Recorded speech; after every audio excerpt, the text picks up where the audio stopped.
Chapter 506. The strongest sword. Time passed swiftly, and another 200 years went by. Guan enlightened 100 demons, taught personally by the White Spirit Rat. An Xian introduced them to I Ching Shan and others, enabling the White Spirit Rat to quickly establish a relationship with the Qiankuan sect. Under the guidance of I Ching Shan and his peers, the Qiankuan sect occasionally presented gifts to the White Spirit Rat and its subordinate demons, making the relationship between the two parties increasingly close. After 200 years, the Qiankuan sect had risen to power, becoming a first-class sect in the Nine-Spirit continent with aspirations of sweeping across the world. With 9 Mahayana practitioners, the Qiankuan sect was truly invincible in this land, and unifying the continent was only a matter of time as long as no forces from overseas intervened. Conflicts continued between heaven and earth, and the spiritual energy from nature surged towards the heart of the continent, prompting the strong practitioners to follow it.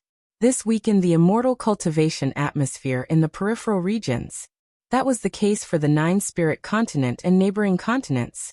Almost no creatures from the immortal Tao realm visited this area, though many lower realm beings wanted to spend their remaining life here. On this day, inside the Taoist field of the beginningless, by a lake in the mountains, Guan was fishing. Blood Prison Great Saint stood by, curiously watching the lake's surface, and couldn't help but ask, "Master, are these fish of a special kind?" In his mind, the master was the strongest. In his view, the master wouldn't engage in meaningless activities. Even the leisurely ones would, upon reflection, hold significance, just like how the master enjoyed reading and writing, which Shenzhen emulated and then attained enlightenment. There were also the games of Go and chess created by the master, which could enhance one's comprehension of the Tao. Even gardening held many subtleties, allowing for deeper contemplation. Even serving as a bullock, 1,000 years of reflection had helped the Blood Prison Great Saint shed his impetuous and arrogant temperament. This lake was newly created by Guan yesterday. When he went to the Hidden Spirit Palace to gather medicinal herbs, he brought back several small fish, all of which were released into the lake. Guan replied, "Nothing special, they are just ordinary fish." Ordinary fish? The Blood Prison Great Saint was even more confused. He carefully observed the lake in front of him, convinced that it must hold some profound mystery, though he still couldn't see through it. Little did he know, Guan simply wanted to fish for the sake of fishing. His fishhook was formed from concentrated mana, and once it stuck to a fish's mouth, the fish couldn't escape but wouldn't be hurt either. He merely wanted to experience the process of fishing. After leaving the Supreme Sect, although he had a broader dojo, Guan still had idle moments. Although he didn't practice chi absorption, he still wouldn't do nothing when idle. He gained insights into the natural world through seemingly mundane activities. As long as he observed naturally occurring phenomena, he could sense the great Tao. Having reached the innate golden immortal realm, Guan didn't feel invincible and continued to pursue the great Tao. The evolution of his lifespan eliminated the need for chi absorption cultivation, making him treasure the time for attaining enlightenment even more. Guan was sitting on a stone with the Blood Prison Great Saint standing beside him, both quietly observing the lake. Sunlight fell on them and blended with the landscape, creating a peaceful and beautiful picture. After a long while, a figure descended from the sky and landed beside Guan. It was Chen Chuan. The 1,000-year-old Chen Chuan had also reached the Nirvana realm. From Nirvana to the loose immortal realm, the time required was incomparable to that of the mortal realm, so those at Nirvana realm around Guan still hadn't reached the loose immortal realm. Not everyone's talent compared to Anhao's, and Hao's opportunities could even be said to be unique, unrivaled in the world.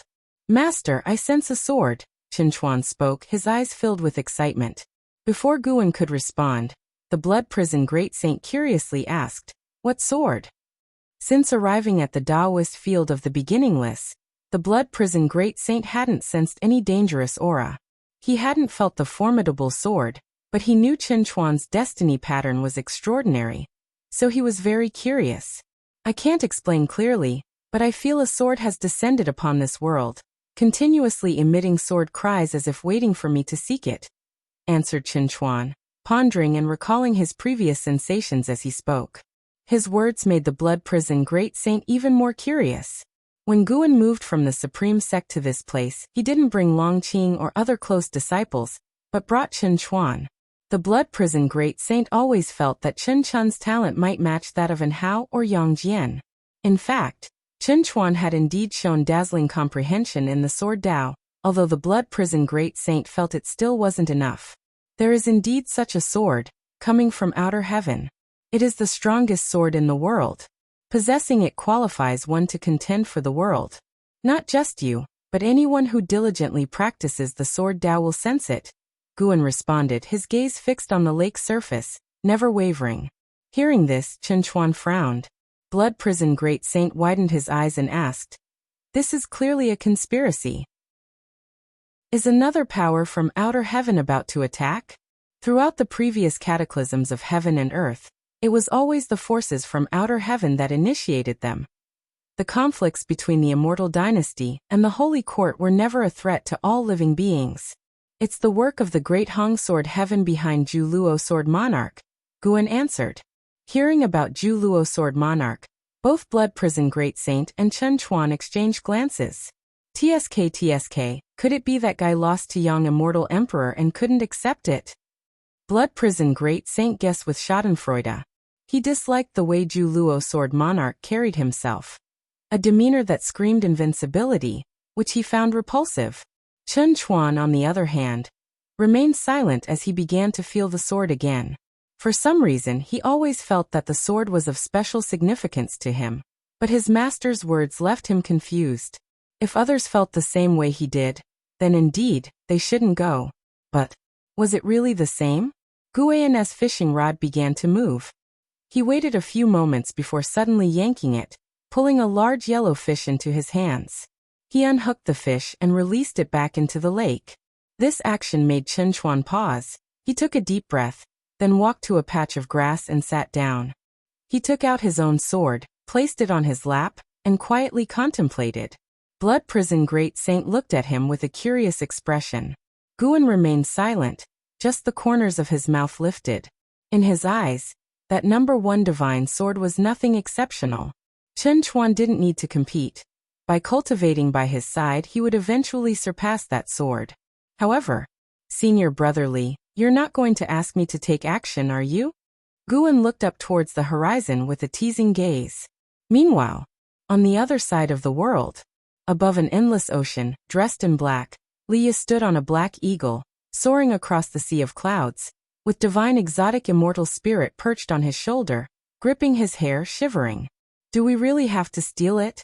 The aura of this sword is very powerful. It will definitely attract terrifyingly strong individuals. Don't forget, my master has already left the celestial spirit great world. Divine exotic immortal spirit couldn't help but ask. It had deliberately conveyed the news of Gu An's departure to Liya, hoping that Liya would be less reckless in the future. Its method indeed worked. Liya had been peaceful for 1,000 years, but today, he was embarking on an adventure again. Liya's eyes were cold as he said, "How can I become stronger without striving for it? By meditating in seclusion? Don't worry, if it really comes to dying, I'll let you go. I won't drag you down." His heart, though, was aflame, because he felt that the sword was calling to him. He was the true master recognized by the sword. Divine exotic immortal spirit couldn't help but say, "Do you really think I could escape if it comes to that?" Liya glanced at it and said, "Then why don't you leave now? I must go regardless. Perhaps this is my only chance to catch up to An Hao." Divine exotic immortal spirit rolled its eyes, retorted irritably, "You're always talking about An Hao. It's been years without any news of him. He might already be dead. Don't always fantasize about how strong your opponents are, and then force yourself. That's impossible. He can't be dead. His cultivation level must be outrageous. With my current abilities, I doubt I could withstand even one of his moves." Liya shook his head. No matter how far the places he had visited or how strong the people he had met, he always believed that An Hao was the foremost talent in heaven and earth. He felt that fate had made him encounter An Hao, and that was a blessing to him. With An Hao there, he would never be complacent about his achievements. He would always feel not strong enough, and thus continue to strive. divine exotic immortal spirit scratched its head, feeling that Leah was delusional and beyond persuasion, but it was not panicking. After all these years, it suddenly wanted to see its master, and Leah should be able to help it. Chapter 507. Heaven and Earth Tao Fruit. Celestial beings. Guan could hear the divine exotic immortal spirit's heart voice. Although he could maintain spiritual communication with it, he rarely paid attention to it. The main reason was that the divine exotic immortal spirit was too annoying. Guan had responded before, and as a result, it chattered constantly, bothering him without end. Guan was neither worried about Leah going to seize the sword, nor was he afraid that Leah would cause any trouble for him. He would only save Leah's life, but wouldn't help him seize the sword. Saving a life was not difficult for Guan, as simple as blowing out a breath. Guan continued fishing until, after an hour, he finally stood up and left. The blood prison great saint hurriedly followed his pace, while Chun Chuan continued to stay by the lake, his eyes tightly closed, comprehending his own sword intent. He wanted to resist the attraction of that sword, feeling that if he could withstand it, his sword Tao would ascend a level. Tens of miles away, and Shengtian was practicing qi absorption on a cliff, the breeze blowing through his hair. Another 10 miles ahead, his master Jiangshi was sowing seeds. Jiangshi didn't use spells, but planted them by hand, treating it as a form of cultivation. Looking to the east, the celestial demon child was discussing the Tao with the ghost mother of ephemera, exchanging cultivation insights. Others were in seclusion within their respective cave mansions, all steadfastly advancing on their own paths of cultivation.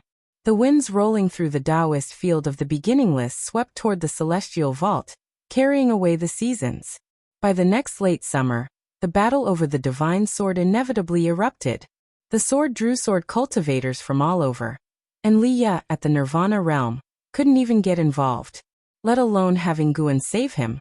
He didn't even have the qualification to see the divine sword. The battle between two divine immortals of wondrous dharma prevented him and the divine exotic immortal spirit from moving forward, forcing them to wait in the distance. Sadly, as time passed, Leah not only couldn't advance but was also pushed back because higher-level sword cultivators joined the fray. The setting sun cast a pall over an opulent city where Zhu Xi, dressed in yellow robes, strolled along the street. She looked just as young as ever, like a girl of 16 or 17, her eyes shining as she looked around with interest.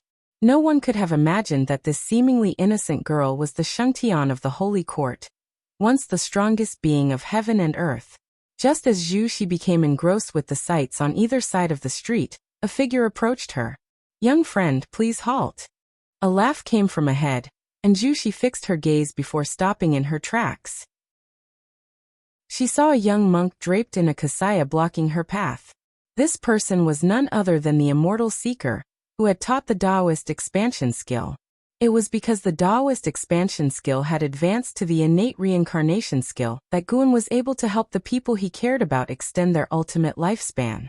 Zhu's eyes' smile vanished, and she calmly looked at the immortal seeker. The immortal seeker chuckled. "The humble monk observes that you possess extraordinary destiny. Would you like to ascend to immortality? The humble monk can assist you." Zhu Xi focused on him, saying, "You a monk, refer to yourself as humble monk? Do you think you're credible?" Of course the humble monk is credible. His Majesty Saint Heaven is nurtured by the celestial spirit and destiny. Even as a reincarnated being, a pair of eyes can see through everything, can't they? The immortal seeker said with a chuckle, causing Zhu Xi to furrow her brow. When he mentioned Saint Heaven, a passing cultivator threw a suspicious glance at him, but quickly disappeared with the flow of the crowd. Zhu Xi and the immortal seeker faced each other amidst the throng. They were out of place in this world and indifferent to the gazes of the people. Zhu's eyes gradually became piercing, as if she had transformed into someone else. She exuded the aura of someone who reigned supreme, looking down at the immortal seeker, asking, "A person from heaven?" The immortal seeker laughed. "Your Majesty is indeed formidable." Zhu Xi lifted her right foot and took a step forward. As her toes touched the ground, the world suddenly changed. The streets and the people coming and going all vanished, and they found themselves in a dim, desolate mountain wilderness, with dense clouds in the sky and faint thunder rumbling. Immortal Seeker did not panic and continued to smile at Zhu Xi. Are you sure you have what I'm looking for? Zhu Xi asked, and as she lifted her right hand, the earth around them split open, and roots emerged from all directions, swiftly intertwining in the sky to form a huge sword that pointed straight at Immortal Seeker. This wooden sword was more colossal than the mountains between heaven and earth. It seemed to occupy half of the sky upon its appearance. You're looking for the heaven and earth Tao fruit. What you want isn't just to unify the current celestial spirit great world, is it? What you desire is the entire celestial spirit great world, right? Immortal Seeker answered. Zhu Xi narrowed her eyes but did not respond. Immortal Seeker continued.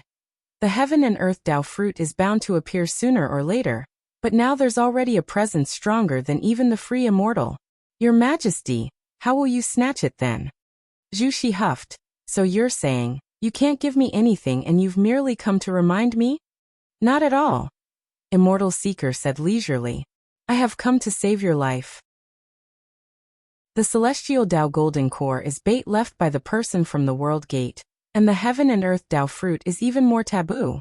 If one's realm is insufficient, merely touching the heaven and earth Tao fruit will lead to being devoured. It contains even more horrifying cause and effect, causes even the person from the world gate does not know of. Zhu Xi squinted and asked, then tell me, how high must one's realm be to touch it?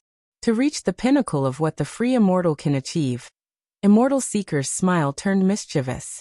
Zhu Xi frowned and asked, above the 9th heaven of the immortal path, there's still the level of free immortal? That's right. There are 3 free immortal levels above it, and none of those strongest beings who appeared in the last few thousand years have reached that realm. Not even the supporting Tao Sword Venerable. Hearing Immortal Seeker mention the supporting Tao Sword Venerable, Zhu Xi's face became grim.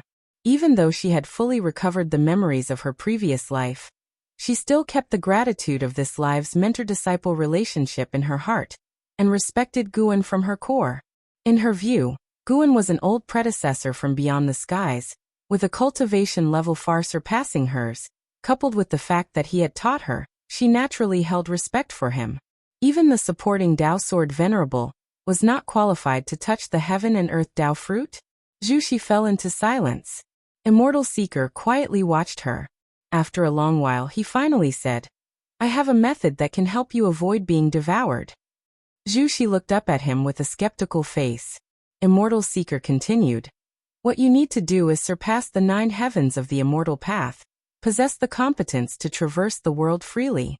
Can you achieve that? Zhu Xi replied coldly, I have long been able to do so, but I've deliberately suppressed my realm. I can sense an almighty existence outside this world watching me. If I break through, I will encounter unexpected disasters.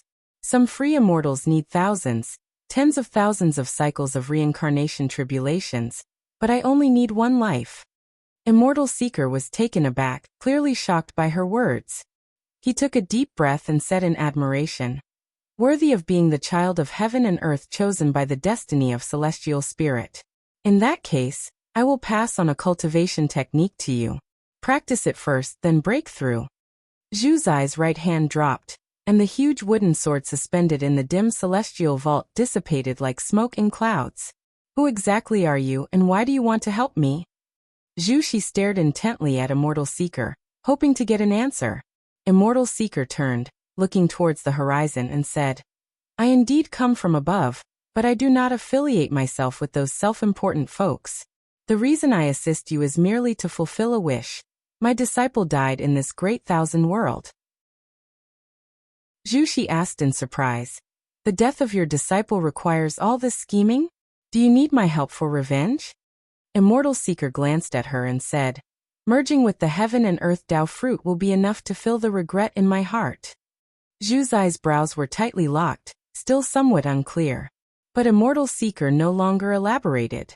Suddenly, Zhu Xi seemed to realize something. Her expression changed drastically as she looked incredulously at Immortal Seeker. Chapter 508. 9 Extreme Sacred Heart Sword. The Legend of Yang Xian Human World Peak. Heaven-defining peak above. Heaven and Earth Tao Fruit. Celestials. Within the courtyard at the mountain's summit, Guan sat in a rocking chair with his eyes closed, musing to himself. Meng Lang's conversation with the immortal seeker had reached his ears. With his current cultivation level of innate golden immortal realm, no movement within the celestial spirit great world could escape his notice, especially concerning Zhu Shi, whom he had always been keeping an eye on. Guan had always had an impression of the immortal seeker, but had not expected him to have such a background. What exactly was the world above like? The self-assured individuals mentioned by the immortal seeker. Could they be the immortal gods pursuing him to the extreme? Celestial Tao Golden Core, Heaven and Earth Tao Fruit. Interesting. Could it be that the previous celestial spirit great world was transformed by some great power, and after the demise of that being, the world shattered, creating today's vast universe? If that was the case, what level of cultivation did that being have? Upon reaching the innate golden immortal realm, Guan's Tao fruit could also create a world, confirming that the existence was at least of the innate golden immortal realm. However, just how high his power was difficult to gauge. Perhaps the growth of a world required time, but Guan wanted to estimate as high as possible because he would regard any powerful existence as a hypothetical enemy. He would not hold enmity towards those with whom he had no grievances, but he needed the confidence to respond. The celestial spirit god was scheming with the celestial Tao golden core, but what was being calculated by the heaven and earth Tao fruit that could devour all living beings? Suddenly, Guan felt that the celestial spirit great world, so clear and transparent in his eyes, became interesting and full of suspense. He was curious to see what storms the celestial Tao golden core and the heaven and earth Tao fruit would stir up in the years to come. Since he had decided to watch over the world's changes from within the dojo, he would not make a move lightly. Guan opened his eyes, raised his hand, and a book from inside the house flew into his hand. He had left many books in his various residences, occasionally revisiting them for new insights. He gently rocked in the rocking chair, undisturbed by anyone. A figure appeared out of nowhere in the courtyard.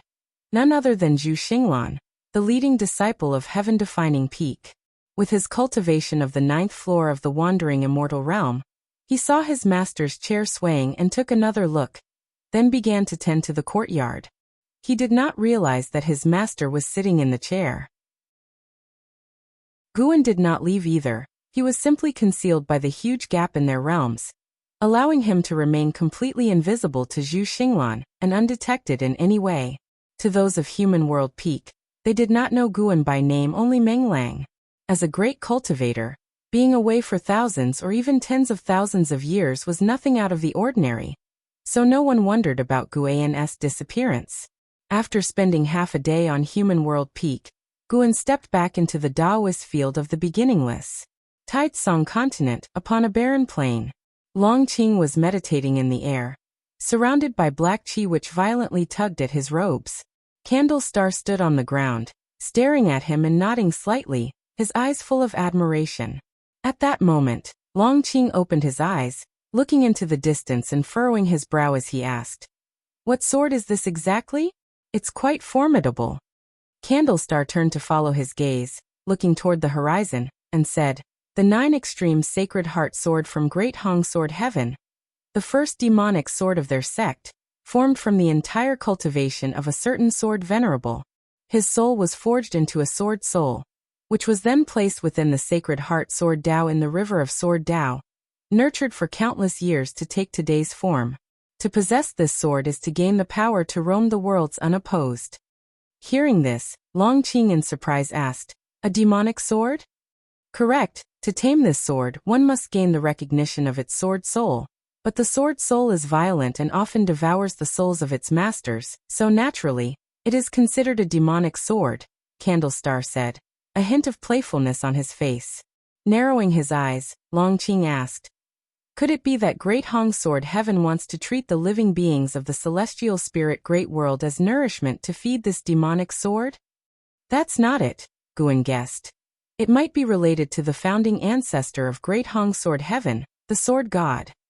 "Sword God?" Along with the roar, Candlestar recounted the feats of Sword God Yang Pingan, and also mentioned Sword Tao Saint Ancestor Yang Xian. Longqing listened with rapt attention, never having imagined that such formidable figures existed in other great heaven and earths. After a brief pause, Candlestar said, "The transcender who guards this great thousand world once declared that Sword Dao Saint Ancestor possessed the highest level of comprehension in this great thousand world, and could even be considered an anomaly." Long Qing asked with curiosity, "Where is that Sword Dao Saint Ancestor now?" "I don't know," Candlestar admitted. "Some say he has perished, while others believe he is hidden deep within the river of Sword Dao. Because the Sacred Heart Sword Dao has merged with the river of Sword Dao, other sword cultivators from the Great Thousand Worlds can also comprehend the Sacred Heart Sword Dao. Countless sword cultivators and Sword Dao sects now look up to the Sword Dao Saint Ancestor. I too have sensed the Sacred Heart Sword Dao, and truly, it's boundlessly vast." Candlestar shook his head as he spoke, his tone filled with longing for the Sword Dao Saint Ancestor. Long Qing too began to fantasize about the Sacred Heart Sword Dao. Candlestar suddenly exclaimed with suspicion, interrupting Long Qing's thoughts. Long Qing couldn't help but turn to him and asked, "What's wrong?" Candlestar narrowed his eyes and said, "The 9 Extreme Sacred Heart Sword is about to have a master. I never expected him to come. What exactly are these old creatures seeking after reincarnating?" Long Qing was even more confused, but no matter how he inquired afterward, Candlestar refused to reveal more, merely saying that he would know in time. Although he didn't get an answer, Long Qing felt fired up. From what had heard from Candlestar, he learned about a vaster heaven and earth and became aware of more awe-inspiring legends and great powers. He too wanted to become an existence like them. He suddenly thought of his master. What exactly was his master's name? Supporting Dao Sword Venerable was just a title given by the Supreme Sect. His master surely had his own Dao name. Mountains stretched endlessly, and within the forests on the ridges, Leah followed an elder. The divine exotic immortal spirit on his shoulder intently watched the elder, as though fearing that the elder would stop. The elder wore white clothes under a black robe, a bright red belt wrapped around his clothing. His white hair was tied under a jade crown, and even with an aged face, he still had a noble aura. On the elder's back was a sword case with a piece of talisman paper attached, its blood-red characters faintly glowing with a cold light. The elder suddenly stopped walking, startling Leah into halting as well. "You wouldn't think of snatching the sword from me with your Nirvana realm cultivation level, would you?" the elder asked Leah without turning around. Leah took a deep breath and said, "Of course not, but having witnessed your power, I wish to take you as my master to cultivate the most powerful Sword Dao." His eyes burned with fervor. The astonishing great battle he had witnessed still echoed in his mind. The image of the elder suppressing the crowd with a single sword strike made a profound impression on him. He had heard from a senior observer that among the great cultivators vying for the divine sword was a powerful being who stood at the 9th heaven of the immortal path.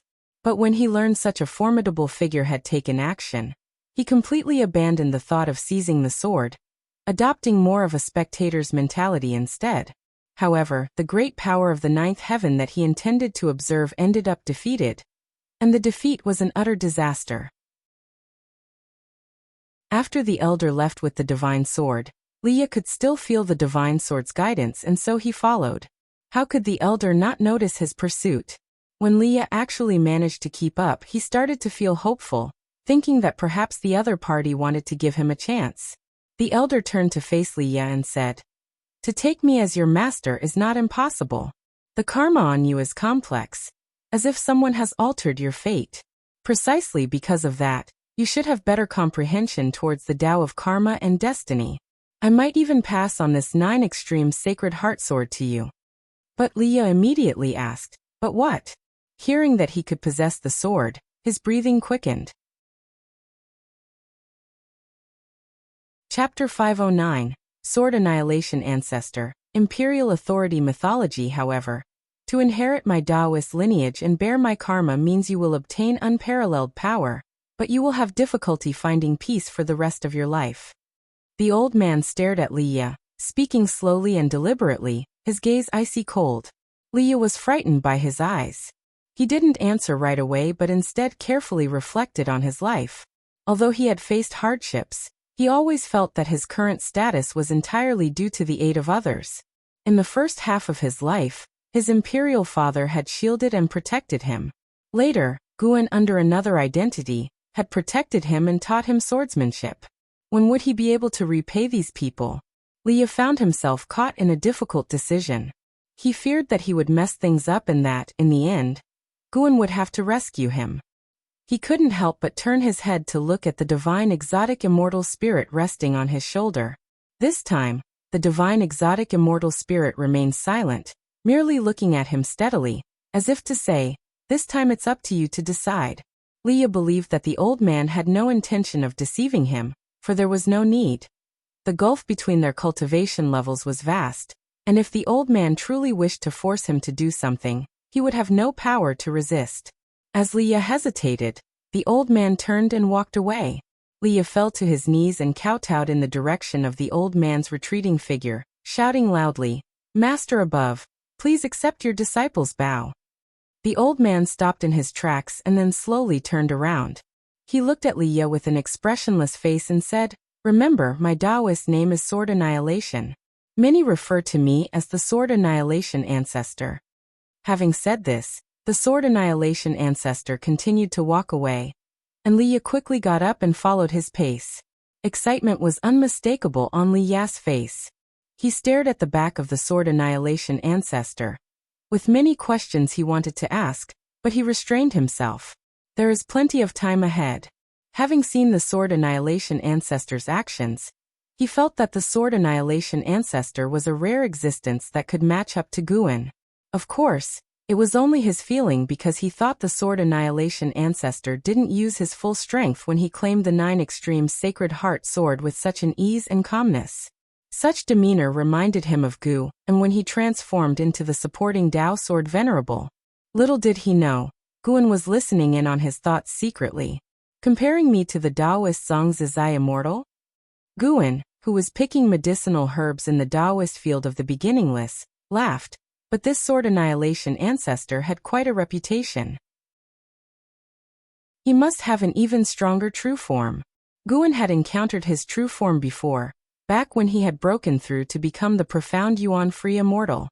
At that time, the skull that devoured the free immortal had made a lasting impression on Guan. The aura of that skull was identical to that of the Sword Annihilation Ancestor, and from the perspective of karma, they originated from the same source. The mere fact that a clone possessed the cultivation level of a Taoist Zhangzizai immortal made him wonder just how powerful the Sword Annihilation Ancestor's true form was.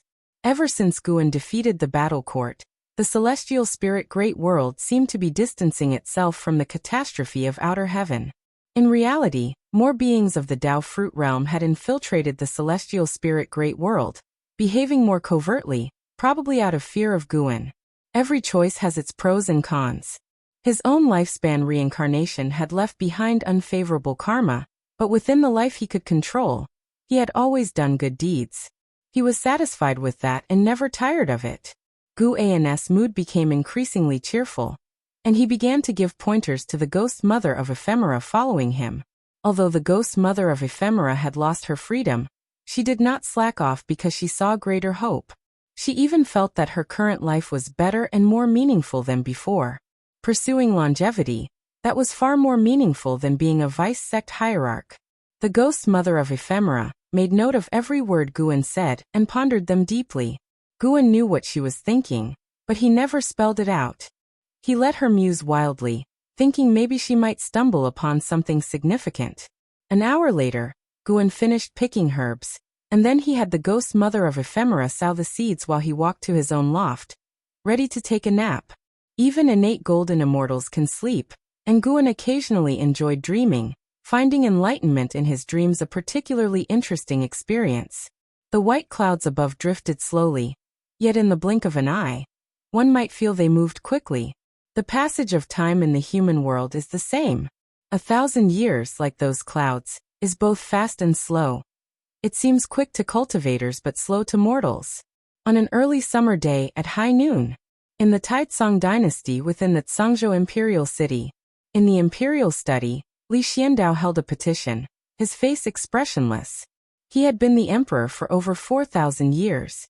His long-standing and domineering rule had become mythologized in the hearts of the people. The commoners were unfamiliar with the name supporting Dao Sword Venerable, unaware of the great cultivators of the immortal cultivation realm. In their eyes, he was a living immortal. At this moment, two people were kneeling in the room, their heads bowed and bodies tense, one of them sweating profusely on the forehead. After a while, Li Xiandao looked up. He glanced at the two kneeling before him and asked, "What is the crown prince's opinion on the Yang family's actions?" One of the elderly ministers raised his head to look at Li Xiandao, hesitated for a moment and said, "His Highness did not respond to us, but one of my spies told me that the crown prince once said he found the position of crown prince rather dull, and he did not know. He did not know what? He did not know what it tastes like to sit on the imperial throne." After speaking, the old minister quickly bowed his head, pressing his forehead against the ground. Li Zuando's eyes flashed with a chill upon hearing this. He closed the petition he was holding and set it down gently. "Leave," Li Xiandao said with closed eyes. The two ministers immediately stood up, performed a salutary bow, and left quickly. Once they had left the imperial garden and the palace grounds, and only when they had passed through the gates of the imperial city, did they finally breathe a sigh of relief. The other middle-aged minister turned to the old one and asked in a low voice, "Does His Highness truly intend to?" He looked around and withheld the word rebel. "There have been signs for hundreds of years. It is said that ever since the crown prince returned from the Holy Land, his temperament has changed. He has already stepped into the immortal realm. I fear the imperial dynasty is about to face unprecedented turmoil. The Yang family has courted no small number of factions." The old minister sighed. His ancestors had served Li Xiandao for 10 generations, and he himself had been an academically honored champion designated by Li Xiandao. In his heart, Li Xiandao was the heavens. But faced with a crown prince who possessed the cultivation level of the immortal Dao and had a formidable family background, how could he not think that the throne was on the cusp of changing hands? The middle-aged minister fell silent after hearing this, and they both hastened down the same street.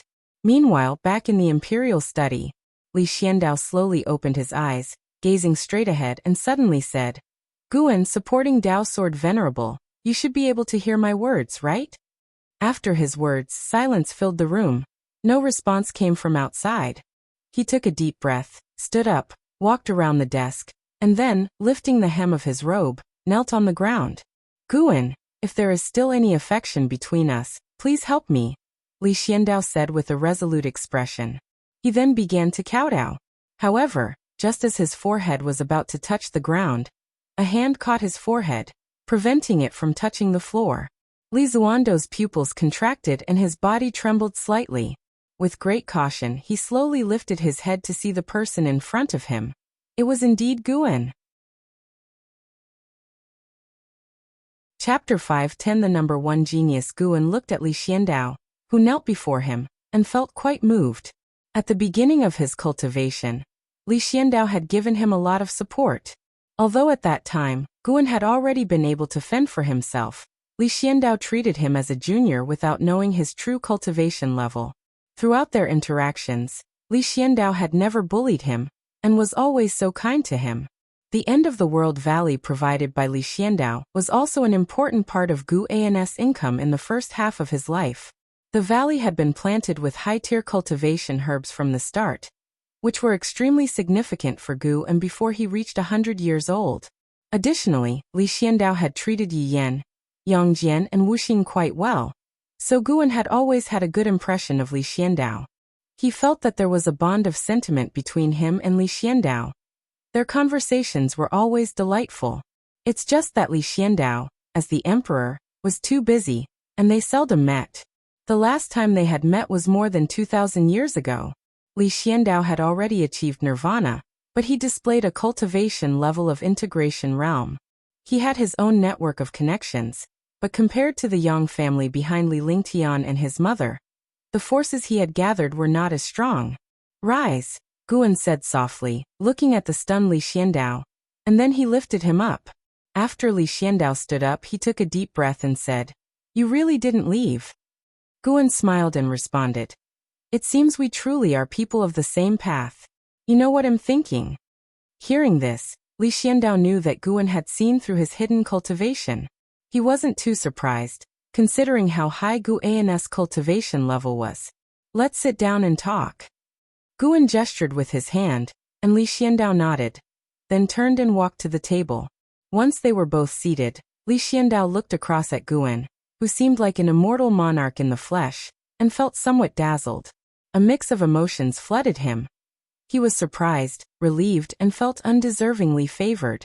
He hadn't expected that he could actually summon Guan. Guan had abandoned the supreme sect but not him. How could he not be moved? Tell me, how can I help you?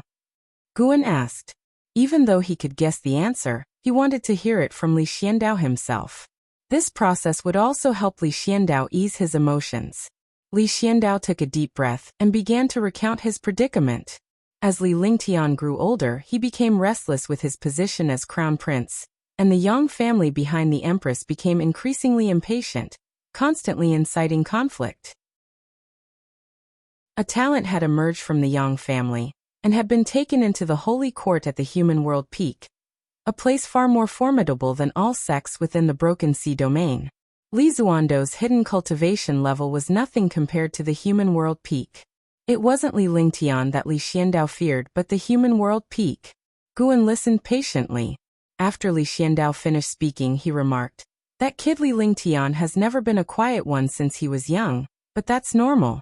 Being born into the imperial dynasty, how could he not aspire for imperial power?"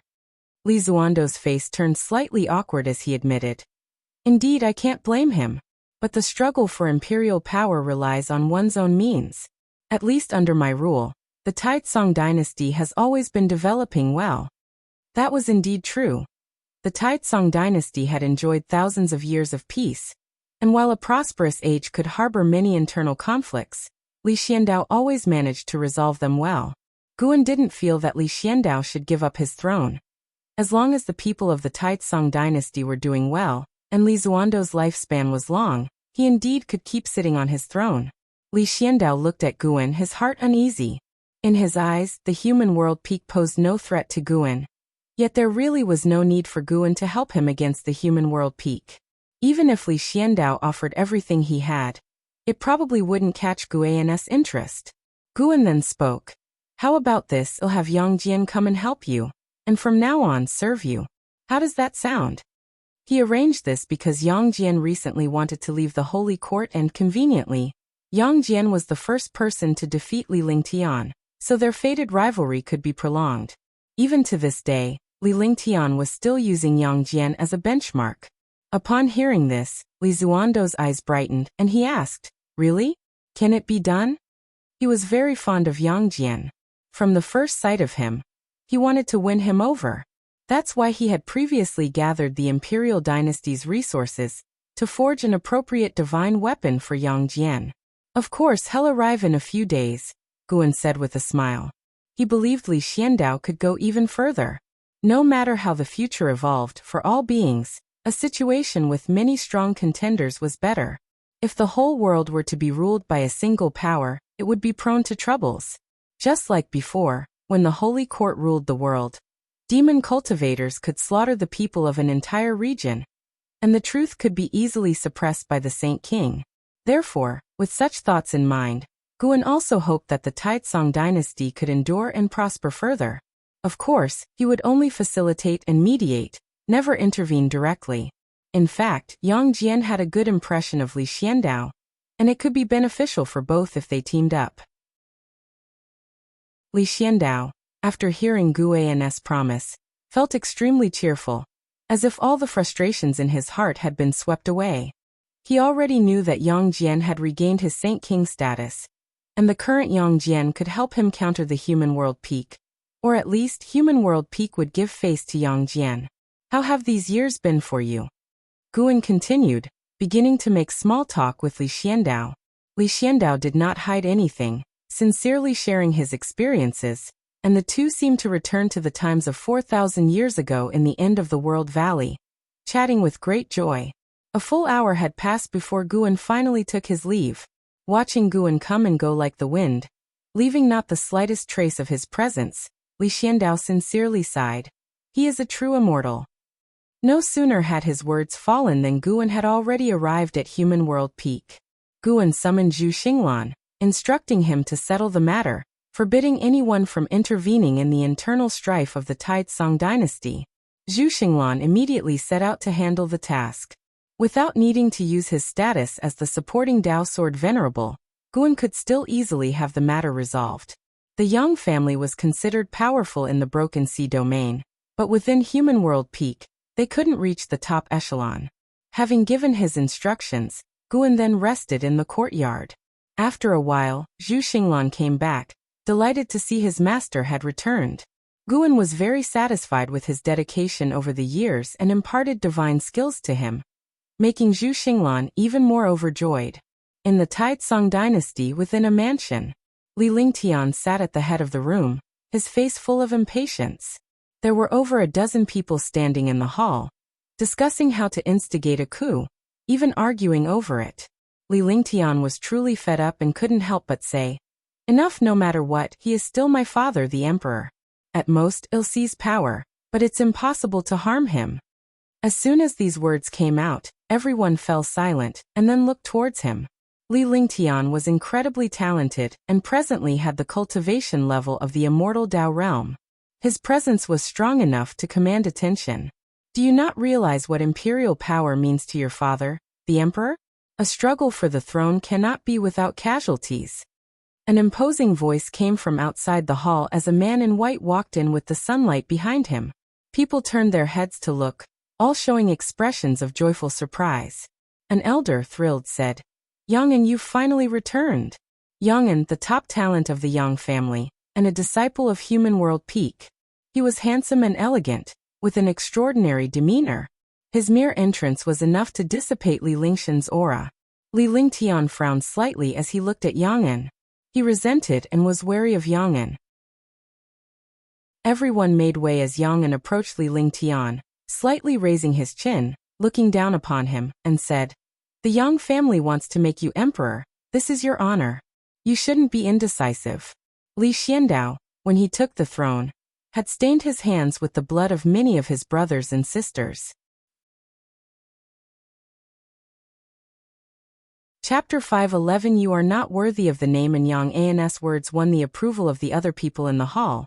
They spoke in turn, continuing to persuade Li Lingtian, hoping he could let go of a woman's kindness.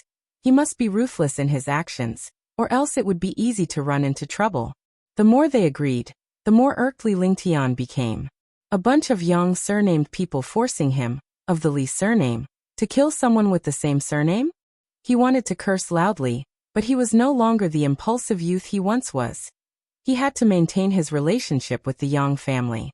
The Yang family had provided him with too many cultivation resources, too many for him to cut ties with. The reason he wanted to become emperor was precisely because he could not gather the force of the Taizong dynasty for his own gains.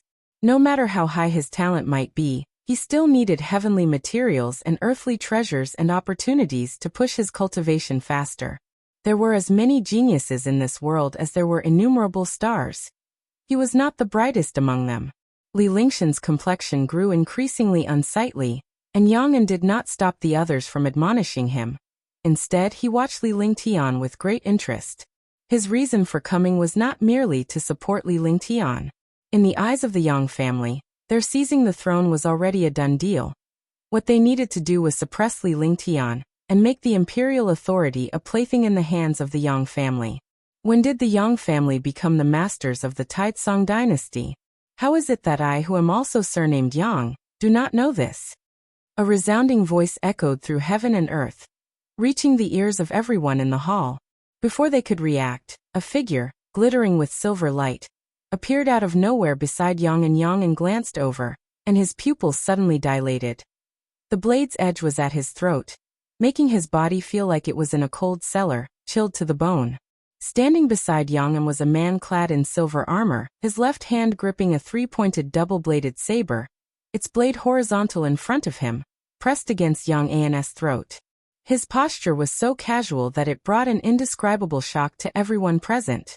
Li Lingtian stared at Yang Jian, his eyes widening and his mouth opening involuntarily. It's you. Li Lingtian could never forget Yang Jian. The two had spent many years together, and he had often sparred with Yang Jian, never winning once. How many years had it been? He had fantasized about the scene of meeting with Yang Jian again, but he had never imagined it would be under these circumstances.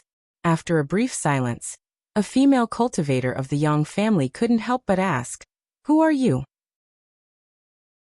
The others hastily took out their magic artifacts.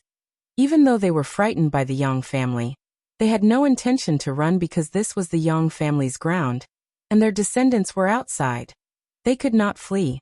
Yang An looked at Yang Jian, sweating profusely. He was locked in by Yang Jian's intent to kill, his mana frozen, unable to mobilize it. He couldn't see through Yang Jian's cultivation level at all. But one thing was certain. He was no match for this person. Yang Jian glanced at Yang An and said, "Given your connections with Li Lingtian, put away your delusions." His gaze then shifted to Li Lingtian, his eyes indifferent. "Kid, nobody can touch your father's imperial seat, including you. Don't forget the ambitions you told me about. How did you end up so vulgar?" On hearing this, Li Lingtian's face turned red, but he had no rebuttal. Because he once told Yang Jian that he wanted to become the #1 cultivator in the world. He wanted to pursue longevity and immortality, not to be some prince or crown prince. However, as his realm grew higher, he felt increasing resistance, and he couldn't help but ponder worldly possessions. Who are you really? The person you are holding is from the human world peak. You had better weigh your options. Another middle-aged cultivator said through gritted teeth. Yang Jian glanced at him, his eyes so cold that it terrified the man, who instinctively stepped back. The human world peak is formidable, and their peak master, the Taoist monarch of eternal years, is indeed a great power. I have discussed the Tao with him. Oh, that's right, I am Yang Jian, the Candle World Saint King from the Holy Court. Have any of you heard of me? Yang Jian's words made everyone's complexion change dramatically. The Saint King of the Holy Court. The cultivators of the Yang family were so frightened that they knelt down, foreheads to the ground, begging for Yang Jian's forgiveness.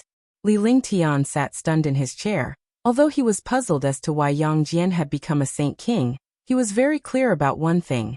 In front of the Holy Court, the human world peak was nothing. Yang Jian's gaze moved back to Yang An, making Yang An's Tao heart tremble. "You are not worthy of the name, and from today on, change your name," Yang Jian said with an unquestionable tone. Yang An's throat bobbed as he involuntarily uttered a word. "Okay." Seeing Yang Jian easily suppress the Yang family, Li Lingtian's mouth opened slightly, a sense of overwhelming defeat welling up inside him. The gap between him and Yang Jian was getting bigger and bigger. The seasons of the human world cycled. An early autumn had arrived once again. In the woods outside the Taoist field of the beginningless, Guan lay on a tree branch, dappled sunlight speckling his face as he examined his attribute panel. Name: Guan. Lifespan: 4,458/50,802,675,392. Physique: primordial infinite body. Cultivation level: innate golden immortal realm perfection. 50 billion years of lifespan. He had reached halfway to 100 billion. This was the accumulation Guan had achieved without massive slaughter or causing any upheaval. Yet his lifespan had grown rapidly. Given such an advantage, he naturally did not have to struggle and risk his life like the common folks in the mortal coil. Because of this, he had to be more careful and cautious, never arrogant. Beneath the tree, Celestial Cyan and Tian Bai were practicing their swordsmanship, a dual-blade harmony technique created by Guan for them. The two women were vigorously immersed in their practice, while the celestial demon child was in the midst of a deep, extended cultivation retreat. It's been a while since I've initiated a lifespan reincarnation. Should I give it a go? Suddenly feeling an urge, Guan felt that his understanding of the Great Tao had slowed down recently, and he needed a new stimulus. Lifespan reincarnation was the perfect way. Even with its risks, they wouldn't immediately affect him in reality. A gamble. It had been many years since the last one. It was time. With a thought, Guan immediately initiated the lifespan reincarnation. You have expended 10 million years of lifespan to commence a session of reincarnation evolution. Starting to connect to Tao rules. Searching for reincarnation worlds. You have the following worlds to choose from. Select 1. 1. Celestial Spirit Great World. 2. Great World of the Heavenly Tome. 3. Dark Great World Heavenly Tome? Guan was drawn to the second option, but why did he feel like this world existed within the pages of a book? If so, he might encounter terrifying beings akin to the celestial spirit god. Forget it. Better not meddle with the great worlds for now. 10 million years was not a small number to him. He'd have to work hard for half a year to attain it. Guan's gaze settled on the dark great world. Ever since Yang Xian defeated the Black Profound Emperor, Guan was no longer so cautious of him. This time he could attempt to confront the Black Profound Emperor again, to personally vanquish him. Having made his choice, a series of prompts appeared before his eyes. You have chosen to reincarnate into the dark great world. Considering the Tao rules of this world cannot conceal your talent, you will retain the ability to seize lifespan but cannot activate stage-specific functions. Reincarnation evolution begins. In the first year, you are born in a town within the western extreme domain. As a newborn, the town faces a demon beast attack, your parents are killed, and you are carried away by a demon beast, only to be fortuitously rescued by a cultivator. You are named by the cultivator as Black Profound. Chapter 512. Black Profound Ascension. Profound Clear Immortal Sect Black Profound? Guan couldn't help but frown when he saw the first hint. Could Black Profound Emperor be his reincarnation body? He thought back carefully about the encounter Yang Xian had with Black Profound Emperor, who never revealed his true face, making it hard to judge. But if Black Profound Emperor was him, why would he want to kill his own reincarnation body? Guan continued to read, developing a strong curiosity about this lifetime.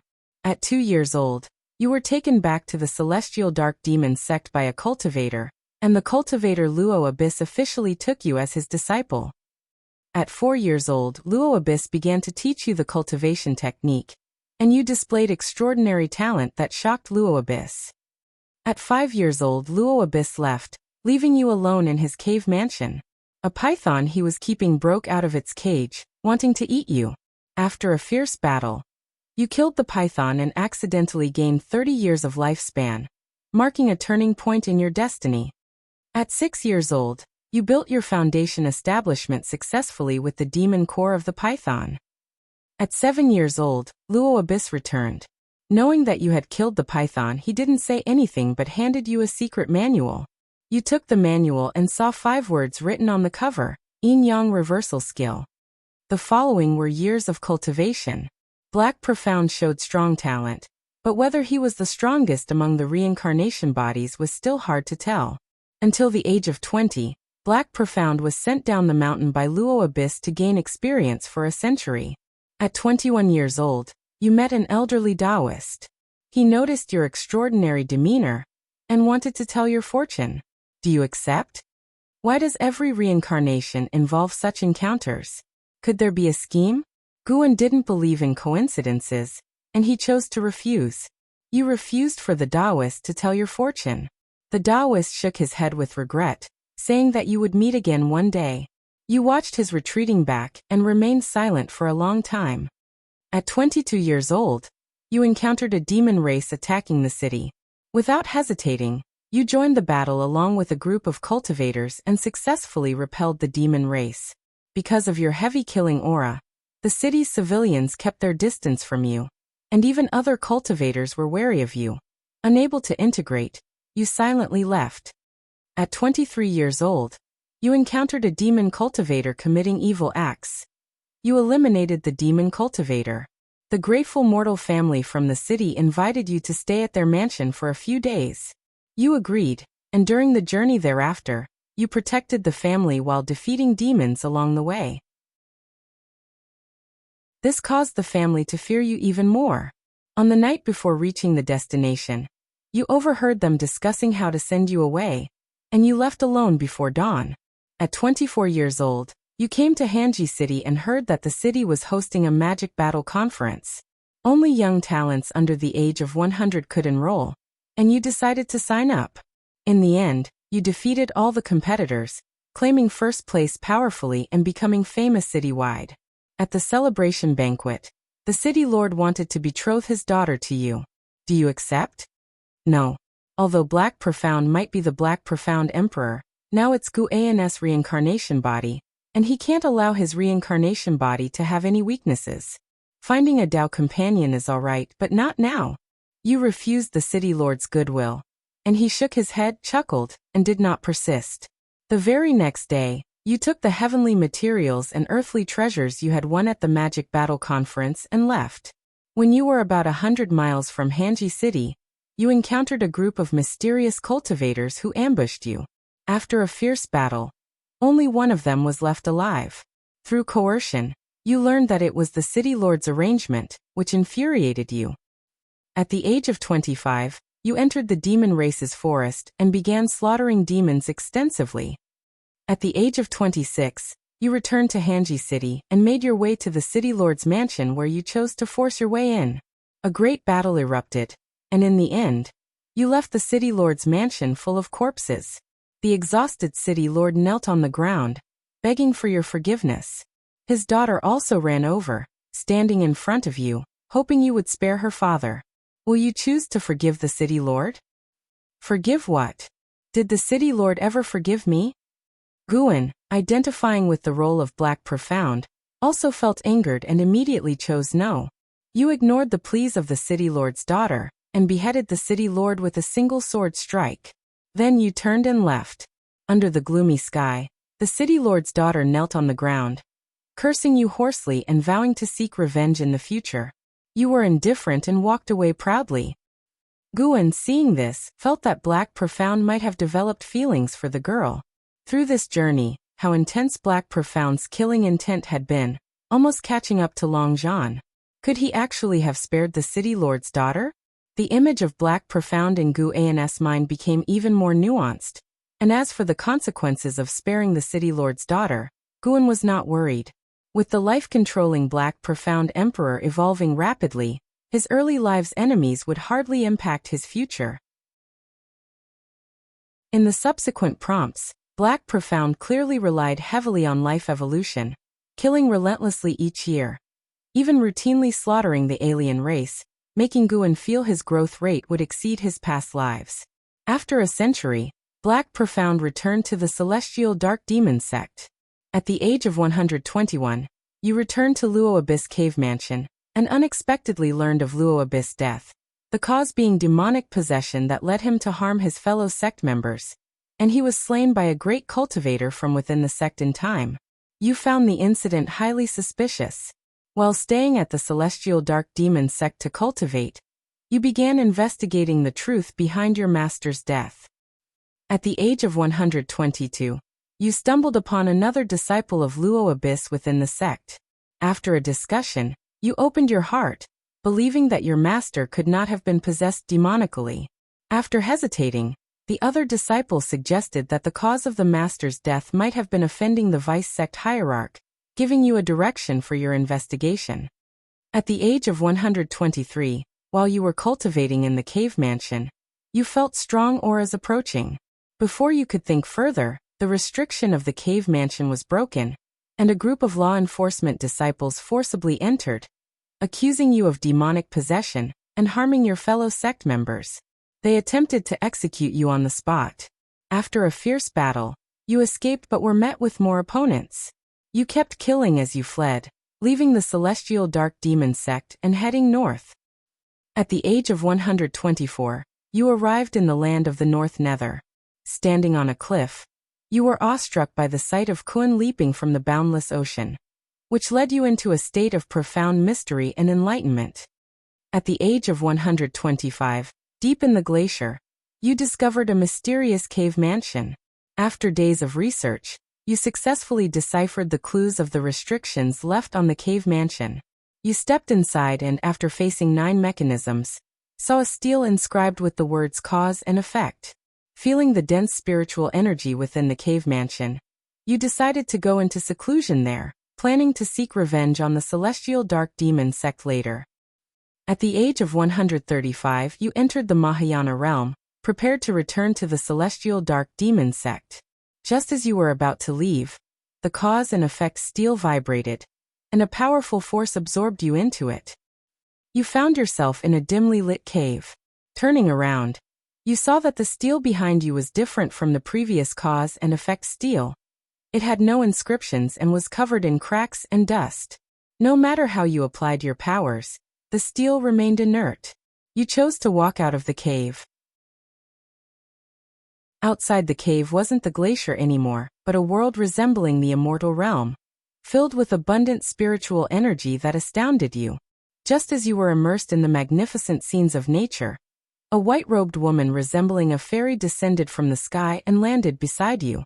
You couldn't discern her cultivation level, so you were very vigilant. The white-robed woman asked if you had ascended from the lower realm, which puzzled you further. She invited you to join the profound clear immortal sect. Will you agree? Ascended? Guan had never heard of the profound clear immortal sect, but it seemed Black Profound had no other choice. If the other party harbored ill intentions, even if he refused, he would still face trouble. Why not join and see? Chapter 513 Celestial Court. God of Destruction. Guan chose to join the profound clear immortal sect, hoping that Black Profound could follow the right path within the profound clear immortal sect. Excessive killing was not a good practice. You chose to join the profound clear immortal sect, and the lady in white was pleased. She then introduced you to the profound clear immortal sect, and during the conversation, you learned her name, Fairy Bai Xian. Under Fairy Bai Xian's guidance, you successfully joined the profound clear immortal sect, and officially entered the profound pure great world. Profound pure great world? Guan pondered. He knew that the Great Thousand World was considered a whole universe, and the celestial spirit Great World had been part of the Great Thousand World before it shattered. Not all Great Thousand Worlds were as fragmented as the celestial spirit Great World. How strong a complete Great Thousand World was, even Guan could not judge now, for he had not witnessed it. Alerts kept popping up in front of him as Fairy Bai Xian introduced Black Profound to her mentor, making Black Profound her junior brother. In the years that followed, Black Profound no longer engaged in battles, but practiced cultivation with his master and Fairy Bai Xian. The more this happened, the more uneasy Guan felt. He had a feeling that something big would happen, something very significant. Black Profound practiced in the profound clear immortal sect, spending hundreds of years as if he had forgotten the vengeance for Luo Abyss. At the age of 178, the profound clear immortal sect welcomed a Millennia Dao conference, with various teachings from all over the world coming to participate. You heard from Fairy Bai Xian that she admired a man known as Emperor Ziwei, a peerless prodigy. You secretly took note of this name, then inquired about Emperor Ziwei. When the Millennia Dao conference began, you went above the sea of clouds and saw the elegance of Emperor Ziwei among many disciples. This sight made you lose interest in watching the spectacle, and you returned to your cave mansion to continue in seclusion. Then came various cultivation alerts. Guan couldn't help but wonder what kind of elegance Emperor Ziwei possessed. One glance at whom had deeply affected Black Profound. Emperor Ziwei used Emperor in his name, and Black Profound later became the Black Profound Emperor. Could it be because of him? At the age of 214, Fairy Bai Xian found you and said she was going out for training, expecting to be gone for at least 100 years. You were worried about her and wanted to follow, but Fairy Bai Xian told you not to worry. Did you choose to insist on following Fairy Bai Xian? If it had been before, Guan would definitely have chosen no, to avoid falling into a romantic entanglement with his reincarnation body. But he remembered how Yang Xian had to bury his wife, and the two had never been together. Perhaps, constantly preventing it might not be a good thing either. And in this life, Black Profound also had a tough time with no family, no friends, and even his master had died. Setting aside his prejudice against the Black Profound Emperor, Guan decided to truly treat Black Profound as himself, treating everyone equally. He chose to insist on following. You chose to insist on following Fairy Bai Xian. She looked at you, staring until you felt uneasy. Suddenly, she smiled and said you better not hold her back. Hearing this, a smile also appeared on your face, looking at your senior sister smiling like the bright moon in the sky. You secretly swore to protect her completely for life. At the age of 215, you followed Fairy Baisien to a sea, where you stopped on a deserted island. Fairy Baisien was preparing to collect herbs on the island, while you meditated on the beach. Later, Fairy Baisien chose to stay on the island, where she began practicing alchemy, and she would let you taste any elixirs she made. At the age of 217, you left the island and ventured further into the sea, where you encountered a human race sea ship surrounded by demon beasts. You chose to help, rarely encountering ownerless demons, unable to resist the urge to kill. Afterwards, Fairy Baisien cautioned you not to create too much slaughter. The profound clear immortal sect was not just a sect of the human race, but also of all living beings without discriminating between races. You promised it wouldn't happen again. Seeing Fairy Baisien admonishing Black Profound, Guan felt that his decision was the right one. Lifespan could be considered as an aid and could be used in many ways, as long as one did not develop a killer instinct. He felt that Black Profound would not give up on lifespan, but as long as there was some restraint, it was also a good thing. Black Profound followed Fairy Baisien traveling around the world, treasure hunting, saving demons and people, exorcising ghosts, their journey brimming with excitement. The two also encountered dangers and had been seriously injured, but luckily, they took care of each other and always managed to turn peril into safety. Fairy Baisien had saved Black Profound, and Black Profound had also saved her. All in all, nobody truly held the other back. At 307 years old, you unexpectedly stumbled upon a battle for treasure, where one party was none other than the Emperor Ziwei, whom Fairy Baisien admired. He fought alone against hundreds of strong immortal Dao cultivators and ultimately defeated them. Fairy Baisien was amazed, and even you had to admit that Emperor Ziwei was truly powerful. After the battle ended, Emperor Ziwei approached you. He obviously recognized Fairy Baisien and wished to invite her to his dojo as a guest, but she politely declined.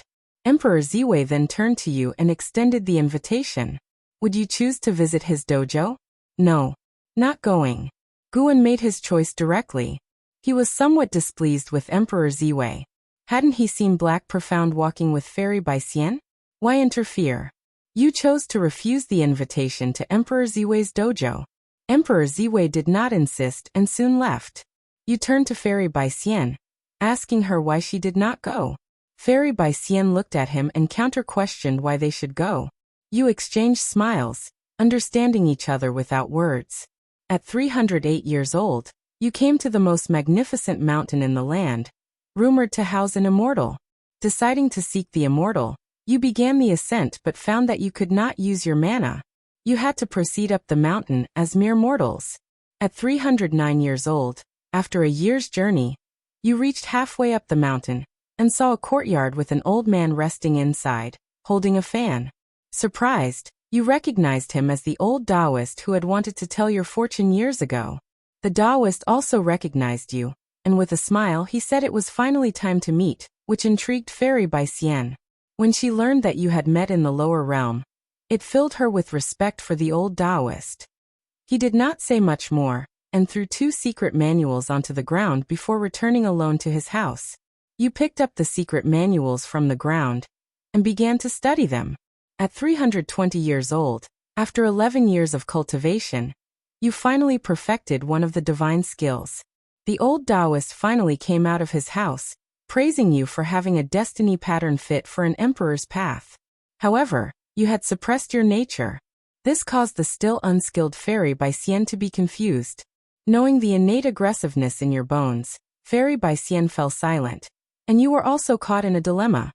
Whether to keep your promise not to kill or to follow the old Taoist's advice and embark on the emperor's path. The hint stopped there. Guan did not hesitate, choosing to keep his promise and not kill. Who persuades someone to start killing? That old Taoist is fishy.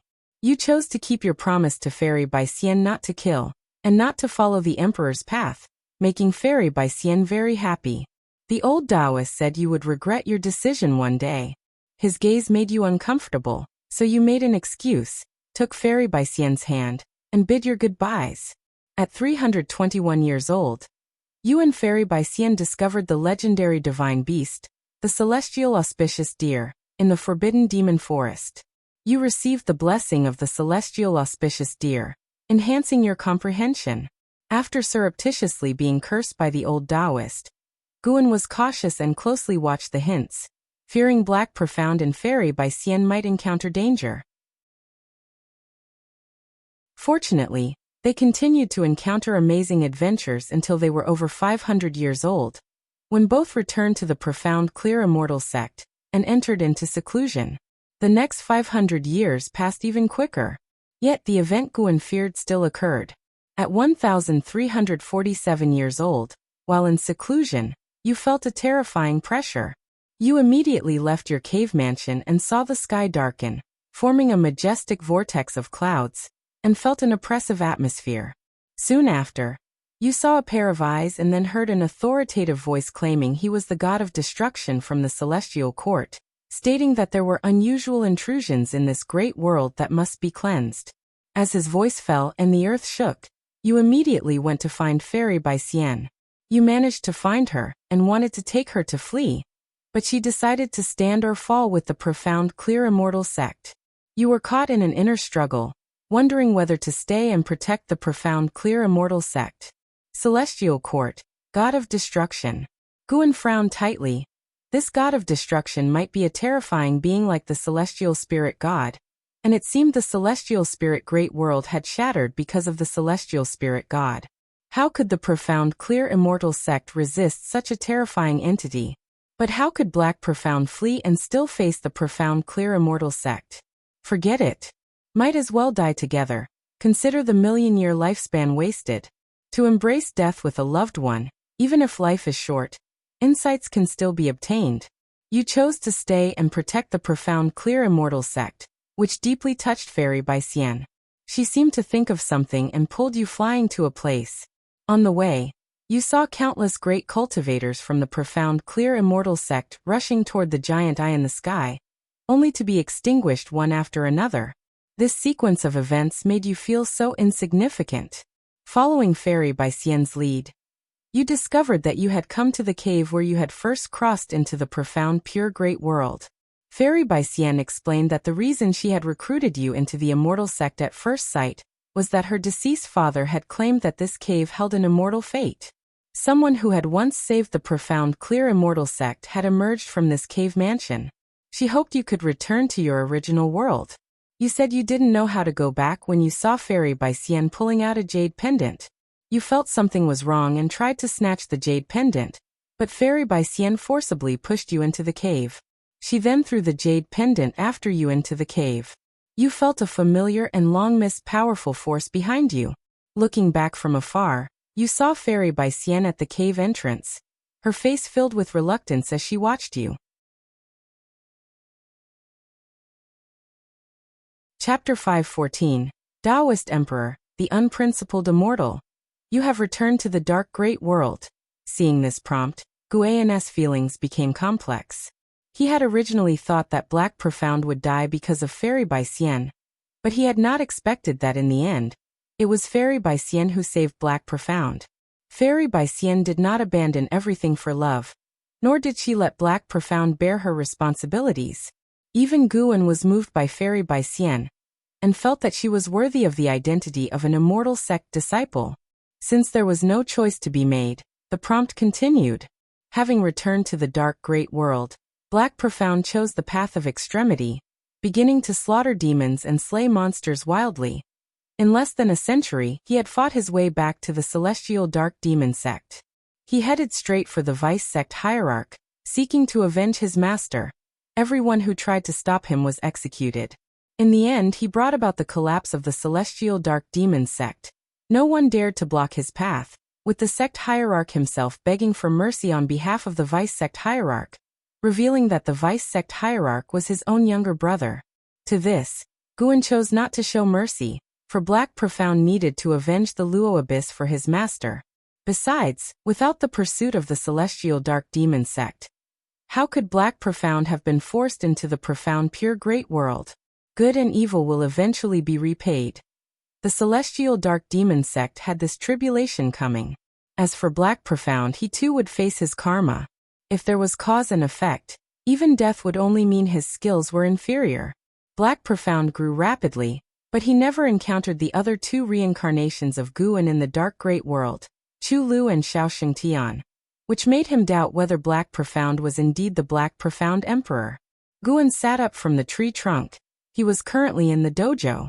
Even if inheriting memories of reincarnation drained spiritual energy, it was like the lifespan barrier, drawing spiritual energy from all directions of great heaven and earth, and would not reveal the location of the dojo. In this world today, every day, there were great cultivators breaking through. The commotion was already significant, so the disturbance caused by inheriting memories would not cause panic among all beings. Down below, Celestial Cyan and Tian Bai were still practicing swordsmanship, and did not notice Guan sitting up. When the prompt regarding reincarnation reached 2,000 years later, Black Profound finally encountered a catastrophe. At 2,132 years of age, you reached the 9th heaven of the immortal path in cultivation level, alarming the whole world. The clouds of tribulation above your head had not yet dispersed when a giant hand reached out from within and grabbed you. Your consciousness fell into darkness. When you awoke, you found yourself lying on a grass field. Opening your eyes, the celestial vault was bright. Majestic mountains surrounded you on all sides, and you were in a vast valley. There were other people in the valley, and you discovered that their cultivation levels were no weaker than your own. All at the 9th heaven of the immortal path and from different great worlds. Someone told you that you were inside a magical treasure, and could not escape. Unconvinced, you tried and realized you indeed could not escape, forcing you to calm down. At 2,240 years of age, you tried again to break free, but were once more intercepted by the world's restrictions. At 2,302 years of age, a pair of eyes appeared in the sky, and you heard a voice. The voice belonged to the master of this piece of great heaven and earth, who called himself the evil emperor. He stated that only one among you could live to see him. You hesitated for a moment before initiating a massacre. In the end, you slaughtered 736 free immortals, and began to attempt breaking into a greater realm. Your breakthrough was successful, surpassing the 9 heavens of the immortal path. You shattered the world's limits, arriving at a great hall where you met the evil emperor. Astounded by your talent, the evil emperor wanted to accept you as his disciple. Do you choose to agree to become the disciple of the evil emperor? Having witnessed Black Profound's rapid breakthrough to the Dao fruit realm, and seeing the evil emperor remain so composed, Guan realized this individual must be terrifying. After much hesitation, Guan decided to wait. Having killed so many free immortals, Black Profound's lifespan must be immense. It was just that he hadn't had the time to keep improving. You choose to agree to become the disciple of the evil emperor. The evil emperor is gratified and presents you with a golden core to refine. You find that you can only cultivate on the hall, and it's clear that the evil emperor has no intention of letting you leave. You are hesitant. Do you choose to agree to refine the golden core? Guan frowned, weighing his options carefully. If the evil emperor had calculations and the power, why would there be a need for roundabout schemes? If the heart of the evil emperor was good, even if Guan refused, there shouldn't be any trouble. No, Guan made his choice. You refused to refine the golden core. The evil emperor snorts coldly, saying it's not up to you. You engage in a fierce battle, ultimately falling to the evil emperor, who forcibly stuffs the golden core into your body and compels you to refine it, plunging you into a state of chaos. You begin to integrate the heaven-encompassing golden pill. Good gravy! The golden pill of the heaven-encompassing free immortal. What was the cultivation level of this evil emperor? You've comprehended the path of cause and effect. You've comprehended the path of destiny. You've comprehended the path of yin and yang. An evil soul tried to possess you, but you eradicated it by forcibly evolving your lifespan. Your cultivation level has greatly increased. You opened your eyes and the evil emperor was kneeling before you, calling you master and offering you the emperor's weapon, the karma rebirth moon. You pretended to accept, leading the evil emperor away and began your secluded cultivation. You successfully crossed the tribulation and reached the realm of profound Yuan free immortal. The evil emperor returned to congratulate you. Suddenly you attacked him. After a fierce battle, you slew the evil emperor and found the emperor's destiny within the palace. You merged it with your own, changing your destiny pattern, and becoming a Taoist emperor, unconstrained by karma or fate. You named yourself Black Profound Emperor, and as if decreed by some cosmic fate, you felt recognized. At the age of 2303, you stepped out of the evil domain and into the cosmos. You discovered the vastness of the universe. The dark great world was just a fraction of it, and you began to traverse the cosmos. Black Profound Emperor. It was indeed him. Seeing this prompt, Guan felt conflicted. He didn't understand why the Black Profound Emperor would want to kill his reincarnation body. The prompts kept coming. More and more slaughter, but the Black Profound Emperor didn't kill without purpose. He was also searching for a way to break free from the universe, seeking to return to the profound pure great world. When the Black Profound Emperor arrived at the world gate, he didn't encounter the celestial spirit god, leading Guan to speculate that the dark great world might not belong to the celestial spirit great world. Eventually, the Black Profound Emperor successfully crossed the universe and arrived at the path of the Great Tao. Along this path were entrances to different great worlds. The Black Profound Emperor could not discern which great world was the profound pure great world. He could only explore them one by one.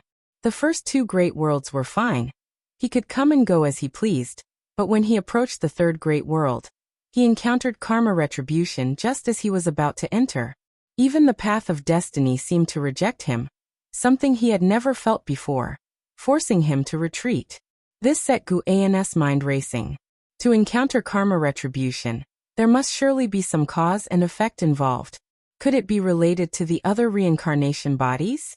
In the end, the Black Profound Emperor returned to the profound pure great world, now a wasteland. He wandered between heaven and earth, seeing no living spirits, and when he came to the once thriving profound clear immortal sect, he could not find Fairy by Xian anywhere. The Black Profound Emperor lingered at the ruins of the profound clear immortal sect for a long time. He erected a monument for Fairy by Xian, and just as he was about to leave, an overwhelming oppressive force descended upon him. A presence he could never forget. The Celestial Court, the God of Destruction. Reading this, Guan felt that things had gone awry. He didn't think the Black Profound Emperor was a match for the God of Destruction, especially since the Black Profound Emperor was currently only a profound Yuan-free immortal.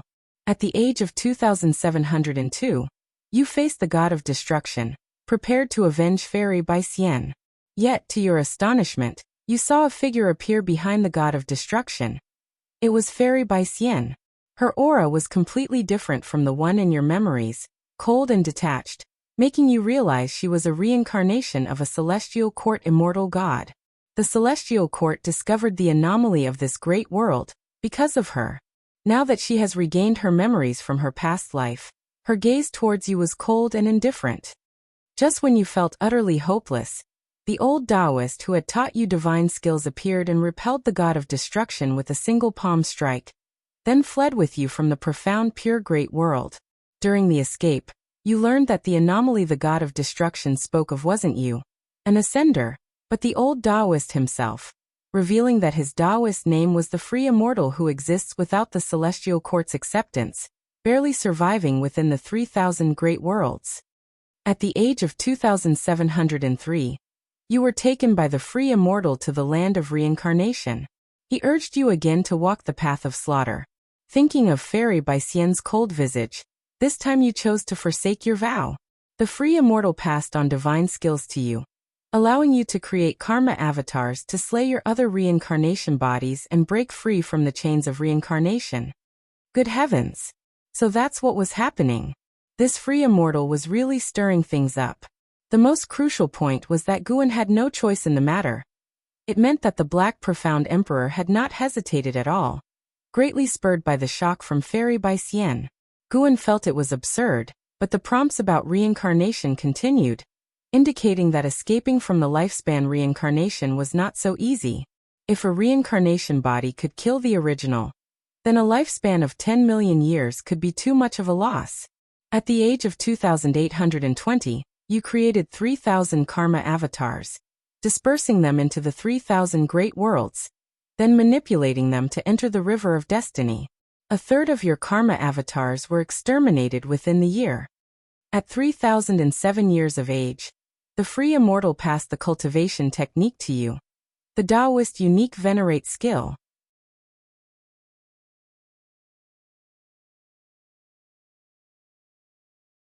At 3,501 years old, you encountered a ghost immortal from the 9-in divine mansion, sustaining severe injuries and having no choice but to leap into the netherworld. You began your reincarnation. 9-in divine mansion? A mere ghost immortal could heavily wound the Black Profound Emperor, a heaven-encompassing free immortal? Guan grew even more wary of the land of reincarnation. During his previous breakthroughs in the land of reincarnation, he had always felt an eerie chill, as though something immensely terrifying was hidden in the dark. After reincarnating, it was a new life, but the Black Profound Emperor still retained the ability of lifespan evolution. However, the reincarnation body was distinctly different from Guan. They lacked the various lifespan abilities and could only use lifespan evolution to enhance their cultivation level and Taoist techniques. Not like Guan, who controlled life expectancy prediction, lifespan barrier, lifespan simulation, and other abilities. Every time the Black Profound Emperor made a breakthrough, he would suffer attacks, exactly because he lacked the lifespan barrier. In this life, the Black Profound Emperor achieved the Nirvana realm before he turned 1,000 years old. Then he began to regain his memories, and after sweeping away his enemies in a single lifetime, he stepped out of the path of reincarnation at the age of 2,000 and returned to the land of reincarnation, restoring his cultivation as a heaven-encompassing free immortal. Free from the harassment of the ghost immortal, the Black Profound Emperor continued to advance. In this way, the Black Profound Emperor began his own adventurous life. He no longer dwelled on Fairy by Xian, but he would go to explore the existence of the celestial court. In future hints, he would meet women who moved his heart, but Guan rejected them on his behalf. One profound experience was enough. Guan continually made choices on behalf of the Black Profound Emperor, and each choice reinforced his own confidence. He had indeed been bluffed by Wu Dao Immortal before, as if the reincarnation body would devour its master. Before he knew it, the Black Profound Emperor reached 1 million years of age. He had been holding off breaking through to the innate golden immortal realm, and Guan felt he must be wary of something. Finally, the Black Profound Emperor began his breakthrough. At 1,008 years old, you started your breakthrough and succeeded in surpassing the free immortal status to achieve the golden immortal Dao fruit. You encountered an attack from Wu Dao Immortal, who wanted to take possession of your physical body. You employed your divine skills and leaped to another great world, with Wu Dao Immortal in hot pursuit. You have come to the celestial spirit great world. You realize this great world has already shattered, and so you rush toward the world gate, wanting to flee to a stronger great world. As the godless immortal continuously attacks you, you encounter an attack by the celestial spirit god. You are severed in two by a single axe blow from the celestial spirit god. You immediately resist, but the celestial spirit god swings the axe again and slays you, destroying both body and spirit. You die at the hands of the celestial spirit god. Reincarnation ends. Damn it! The celestial spirit god again. Even the Black Profound Emperor died by his hand? Celestial spirit god, if you could also slay the godless immortal, then I would truly admire you. That's what Guan thought to himself as he got up, disappeared from his spot, and arrived at the highest peak in the Taoist field of the beginningless. He sat cross-legged on a cliff, and began to inherit the memories of reincarnation. The reincarnation prompts were just a summary. Only by truly inheriting the memories of reincarnation could one feel them vividly. A continuous stream of reincarnation memories flooded into Guan's mind. Upon awakening in the body of reincarnation in the dark great world, the whole world was enshrouded in darkness. The world was dark, and human hearts, even darker. Although Luo Abyss had saved Black Profound, he hadn't treated him all that well, but because he was Black Profound's only kin, Black Profound could never forget him. No matter how many years passed, Black Profound would always think of that dark cave mansion. Having become Black Profound, Guan could understand these feelings. The more one lacks something, the more they yearn. He did not miss Luo Abyss, he yearned for kinship, that was all. In the dark great world, not a single day was happy for Black Profound. Guan felt that he had it even worse than Chu Lu and Xiaoxing Tian. It was only when Guan stepped into the profound pure great world that his entire world seemed to brighten and become radiant thanks to Fairy Bai Xian's smile. At that moment he was Black Profound, and he too wanted to protect Fairy Bai Xian for a lifetime. The life that followed, adventuring through the great world with Fairy Bai Xian, was even more carefree and joyous, and also gave Guan a deeper understanding of the power of the great world. In the profound pure great world, the 9 heavens of the immortal path were not a secret to sentient beings, and there were even transcendent beings who surpassed the 9 heavens of the immortal path, active in the world, each an overlord and a great power of the world. When the god of destruction appeared, the beauty finally shattered. Guan stood in front of his cave mansion, looking up at the visage of the god of destruction, truly a sight of awe-inspiring power. Even the skies of the great thousand world could not contain the god of destruction. How powerful the profound clear immortal sect was. Yet those who surpassed the 9 heavens of the immortal path fell one after another in their assaults on the god of destruction. As futile as mantises trying to stop a chariot, moths to a flame, utterly powerless. Afterward, Guan began to experience more peril. When the godless immortal brought him to the land of reincarnation, and he started to cultivate his karma avatars, he caught a glimpse of the greed hidden deep in the godless immortal's eyes, which briefly exposed itself. When all 3,000 of his karma avatars were annihilated, even without the memories of that moment, he could still feel something. There was no so-called transcendence. To annihilate one's own reincarnation bodies in other spacetimes and great worlds only eliminated karma, and for each one destroyed, one would suffer from karma retribution, a pain that Guan could feel. Life is vast. Looking back, it seems like smoke in clouds. When Guan reached the endpoint of this life, he once again felt the might of the celestial spirit god, whose power was extremely terrifying, much more than what it seemed on the surface. Before his death, as his divine soul was not yet completely dissipated, Guan saw the celestial spirit god swing his axe at the godless immortal, successfully decapitating him. The godless immortal wore an expression of shock, as if he had not anticipated the celestial spirit god to be so powerful.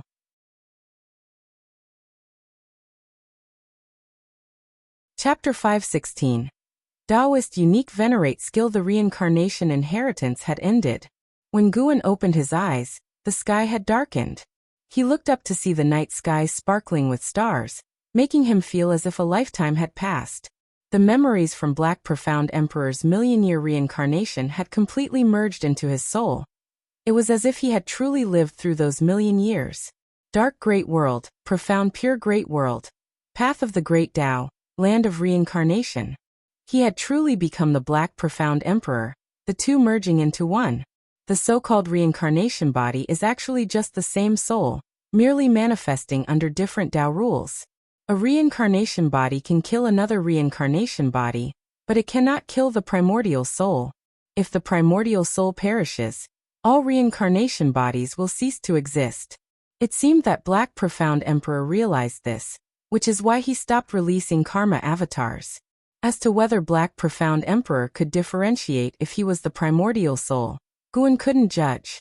But in fact, for a reincarnation body, it doesn't matter whether it is the primordial soul or not, as it does not affect the reincarnation body's ability to live. The primordial soul could even become a reliance for the reincarnation body. God of Destruction had Black Profound Emperor destroy all other reincarnation bodies, just so he could escape all karmic ties, and then possess a body to evade the celestial court's pursuit. Regrettably, what God of Destruction didn't understand was that Black Profound Emperor's reincarnation body operated differently from what he perceived as reincarnation. Gu An's lifespan reincarnation was not bound by the Tao rules. No one could therefore infer his reincarnation body and primordial soul through Black Profound Emperor. This life, Black Profound Emperor had helped Guan understand the Great Thousand World, Path of the Great Tao, and land of reincarnation, even revealing to him other paths of cultivation. Taoist Emperor. The Taoist Emperor is a branch in the path of cultivation, anchored in the Great Tao, obtaining the power of the Great Tao at an earlier realm, becoming an existence that realms cannot measure. To become a Taoist Emperor, one must gain the acknowledgement of the Great Tao, an exceedingly arduous task. Black Profound Emperor also became a Taoist Emperor through the inheritance left by the evil Emperor. The world established by the Great Tao is truly boundless. Even an innate golden immortal is not enough to comprehend the true essence of the Great Tao. Footsteps approached from behind, interrupting Guan's thoughts. Shenzhen came and sat in front of him, curiously asking, "What's wrong? You've been here all day and night." She had watched for a long time and approached only after seeing Guan slightly move. Guan turned his head to look at her and smiled. "Naturally, I am comprehending the natural order of the universe." Seeing the smile on his face, Shenzhen breathed a sigh of relief. She took out a painting scroll, then unfurled it. It depicted Guan's silhouette, looking so somber, radiating a morose and eerie aura of death. "This is a painting I made of you earlier. During the process, I saw some visions," Shenzhen said cautiously. This piqued Guan's interest. Could she have seen his reincarnation memories? "What did you see?" Guan asked with a smile, his smile also easing Shenzhen's nervousness. Previously, Guan's silhouette had brought immense pressure on Shenzhen, instinctively terrifying her. If it weren't for her relationship with Guan, she really wouldn't have dared to approach. Shenzhen hesitated for a moment, then said, "I saw many visions, all fragments, but quite what? Quite shocking. The events and enemies you encountered are beyond what I could have ever imagined." Shenzhen replied, thinking of the god of destruction's form, and couldn't help but shudder. Who wouldn't despair when faced with such an existence? She thought again about Guan's parting with Fairy Baixian. And when she saw Fairy Baixian again, that aloof and lofty demeanor made her sympathize with Guan. No wonder so many beauties threw themselves at Guan. Yet he remained indifferent. It turned out he had already experienced a deeply memorable love. Listening to her thoughts, Guan guessed the scenes she had glimpsed. Although they were fragments, the fact that she could see them proved her talent for understanding the way of cause and effect. It wasn't just the way of cause and effect. Perhaps Shenzhen could also glimpse into the path of reincarnation and the way of fate. Guan pretended to be serious. "Those things you've seen, aside from those about me, don't talk about them, and certainly don't draw them, to avoid trouble." Shenzhen nodded. She wasn't foolish. How could she dare to draw the god of destruction, whom even Guan couldn't defeat? Looking at Guan's face, Shenzhen felt that he was also carrying a burden, facing enemies he couldn't overcome. Perhaps Guan had come to hide in the celestial spirit great world, just to avoid these formidable beings. For the first time, Shenzhen felt a strong desire to become stronger. Although she was unclear about what exactly had transpired between Guan and that woman, seeing her lofty look down on Guan infuriated Shenzhen. One day, she would accompany Guan to take revenge. After all, she had no attachments in this life and was only following Guan to cultivate. From now on, Guan's enemies were her own. Hearing her thoughts, Guan couldn't help but laugh and cry, but he was of course somewhat touched. It was not in vain that he had brought her to the dojo. "I will pass on to you a divine skill that will aid you in better understanding the Tao. Do you want to learn it?" Guan looked at Shenzhen with a smile. Upon hearing this, Shenzhen's eyes lit up, and she nodded eagerly. "This skill is profound and mysterious. It won't show effects in just a year or two. Be mentally prepared," Guan cautioned. Shenzhen replied, "In this dojo I'm in no rush." Guan was amused, then proceeded to impart the Taoist unique venerate skill of the Black Profound Emperor to Shenzhen.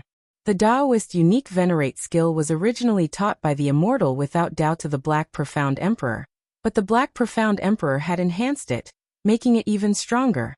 Guan guessed that the Black Profound Emperor had utilized lifespan evolution, which was why the immortal without Tao, despite pursuing him, couldn't defeat him.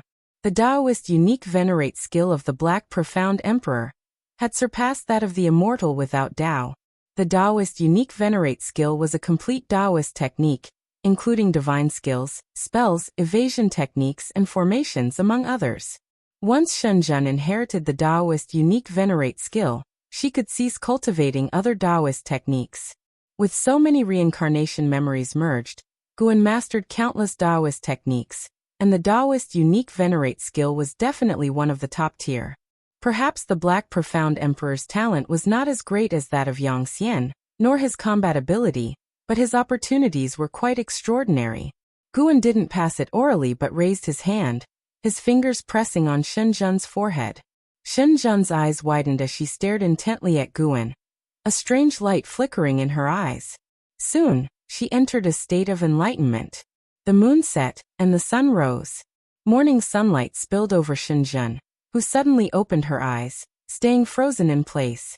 Then, instinctively looking around, when she saw Guan stretching near a cliff not far away, she finally sighed in relief.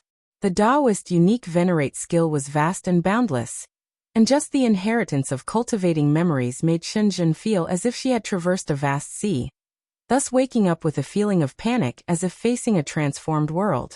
She stood up and walked to Guan's side about to speak, but then heard Guan say, "This skill, I impart to you alone. You must not pass it on."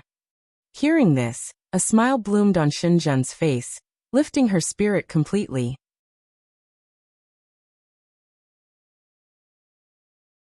Chapter 517. 5,000 years old. The cause of transformation. This cycle of reincarnation involving the Black Profound Emperor was just a minor episode in Guan's life. A warning he gave to Shenzhen to keep secret before he returned to his usual rhythm of daily life. Gathering flowers and herbs, mentoring disciples, reading, writing, and so forth.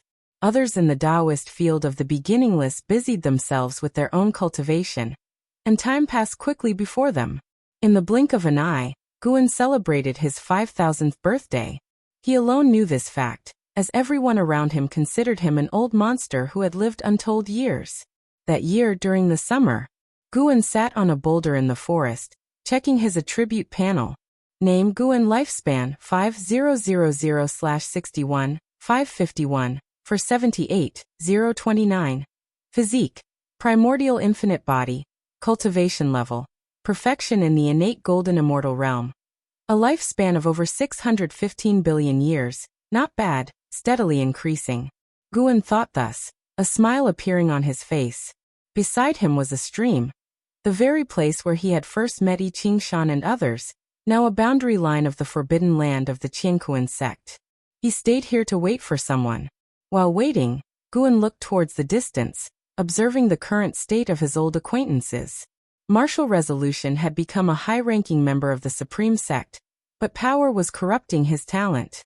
Profound celestial intent was still traveling the world, having relinquished all responsibilities since the Supreme Sect had grown stronger, and leading a carefree life. Jiang Qiong had become a Supreme Elder, currently in seclusion and cultivating. Li Xiandao, supported by Yang Jian, began to expand the boundaries of the Taizong dynasty. The world remained a battleground between the Immortal Dynasty and the Holy Court, with both sides losing numbers but their overall destiny improving as they birthed more powerful and outstanding individuals. Without the intervention of the free immortal, all was relatively peaceful. Guan's gaze landed on Li Ya, who had been quickly increasing in cultivation under the tutelage of the Sword Annihilation ancestor, especially in his sword intent, which was fiercely potent. Having instruction surpassing even the 9 heavens of the immortal path from a sword Dao expert, Li Ya's opportunity was among the top in the world, only in how surpassing him among their generation. With the vast world filled with talents like fish in a river, the Supreme Sect producing 2 pinnacle geniuses gave Guan a great sense of achievement. With this feeling of accomplishment, Guan began to predict Li Ya's future. As he calculated, his expression grew peculiar. Such a possibility.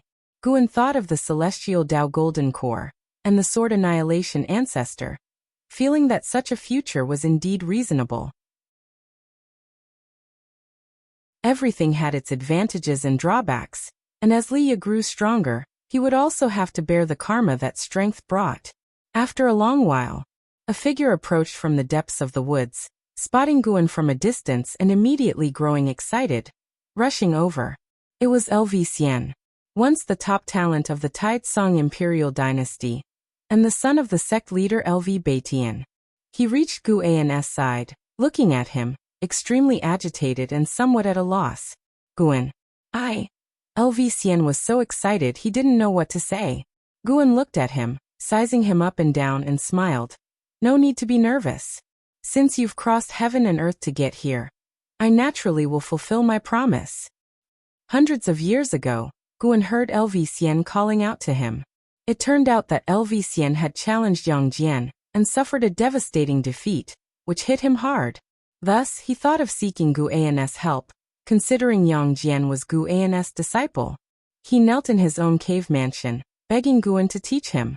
After all, with a friendship spanning over 4,000 years, Guan couldn't bear to refuse him, even if only out of respect for LV Baitian.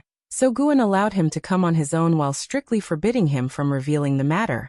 Thus, LV Xian crossed continents and oceans, and even with the cultivation level of the Nirvana realm, it still took him hundreds of years to reach the nine-spirit continent. Along the way, he faced numerous hardships and experienced both resentment and affection. Can I follow you and cultivate now? LV Xian asked, his eyes burning with eagerness. Guan smiled and raised his hand towards a nearby stream, saying, You must think carefully. Once you cross this stream, there will be no turning back. Until the catastrophe of heaven and earth ends, you cannot leave my Taoist field. It's an incredibly long period, long enough to turn anyone you care about into dust. Upon hearing this, LV Xian's brows furrowed tightly. Many faces flashed through his mind, but after only a moment's hesitation, he stepped forward and crossed the stream. He turned his head to look back, gazing at the woods behind Guan as if a weight had been lifted off his shoulders. Guan stood up, crossed the stream as well, and passed him by, heading toward the Taoist field of the beginningless. LV Xian hurriedly followed, but he couldn't help turning his head back again. In a daze, he saw a beautiful figure standing across the stream, her face bright with a radiant smile looking at him, causing a tremor in his pupils. LV Xian took a deep breath, decisively turned his head away, and quickly caught up with Gu An's pace. Guan pretended not to notice his struggle, and began to introduce him to the nearby mountains and forests. LV Xian listened intently but couldn't stop thinking about that woman. Had he truly said goodbye forever? Yet, compared to romantic attachments, he could not accept mediocrity even more. He was born to be an immortal. Guan walked slowly, and his voice gradually soothed the waves in LV Xian's heart. When they returned to the Taoist field of the beginningless, a figure appeared out of nowhere in front of them. It was the Blood Prison Great Saint. The transformed Blood Prison Great Saint looked at LV Xian and sneered. Didn't expect you to come. Let's have a match. He had long wanted to fight LV Xian. LV Xian clearly remembered the Blood Prison Great Saint, and immediately agreed to the challenge without hesitation. Thus, completely pushing his worries aside, Guan raised his hand to create a barrier, allowing the two to enter and fight to their heart's content. Once they entered, they immediately unleashed their auras, which also alerted the others in the dojo since they were unfamiliar with LV Xian's aura, and couldn't help but overthink. One figure after another appeared beside Guan, inquiring about LV Xian's identity. Guan briefly introduced him, and when they heard that Guan had personally brought LV Xian in, they dismissed their concerns and began to look forward to his performance. Chen Chuan felt LV Xian's aura and secretly marveled. As they were both in the Nirvana realm, he felt he was probably no match for LV Xian. Celestial Demon Child, Celestial Cyan, Tian Bai, and Ghost Mother of Ephemera also felt a sense of awe. Jiang Shi and In Sheng Tian watched the fight earnestly, hoping to learn. Shen Zhen came up to Guan and whispered, His karma and destiny are changing rapidly. Guan glanced at her, but did not respond. Indeed, there were changes. The changes were due to Guan cleansing LV Xian's karma to prevent powerful beings from using him to predict the presence of the Taoist field of the beginningless. Better safe than sorry. Even though Guan was already an innate golden immortal, he still acted cautiously. Guan looked at LV Xian, his eyes revealing a hint of expectation. Meanwhile, far across the realms, Leah arrived in front of the Nine Extremes Sacred Heart Sword.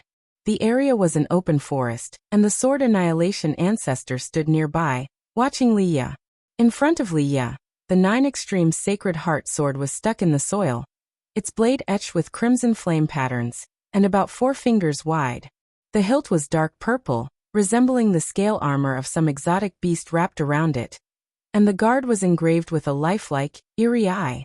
As Leah looked at the Nine Extremes Sacred Heart Sword, he tried to calm his emotions, while the divine exotic immortal spirit leaped out of his body and perched on his shoulder, eyeing the Nine Extremes Sacred Heart Sword.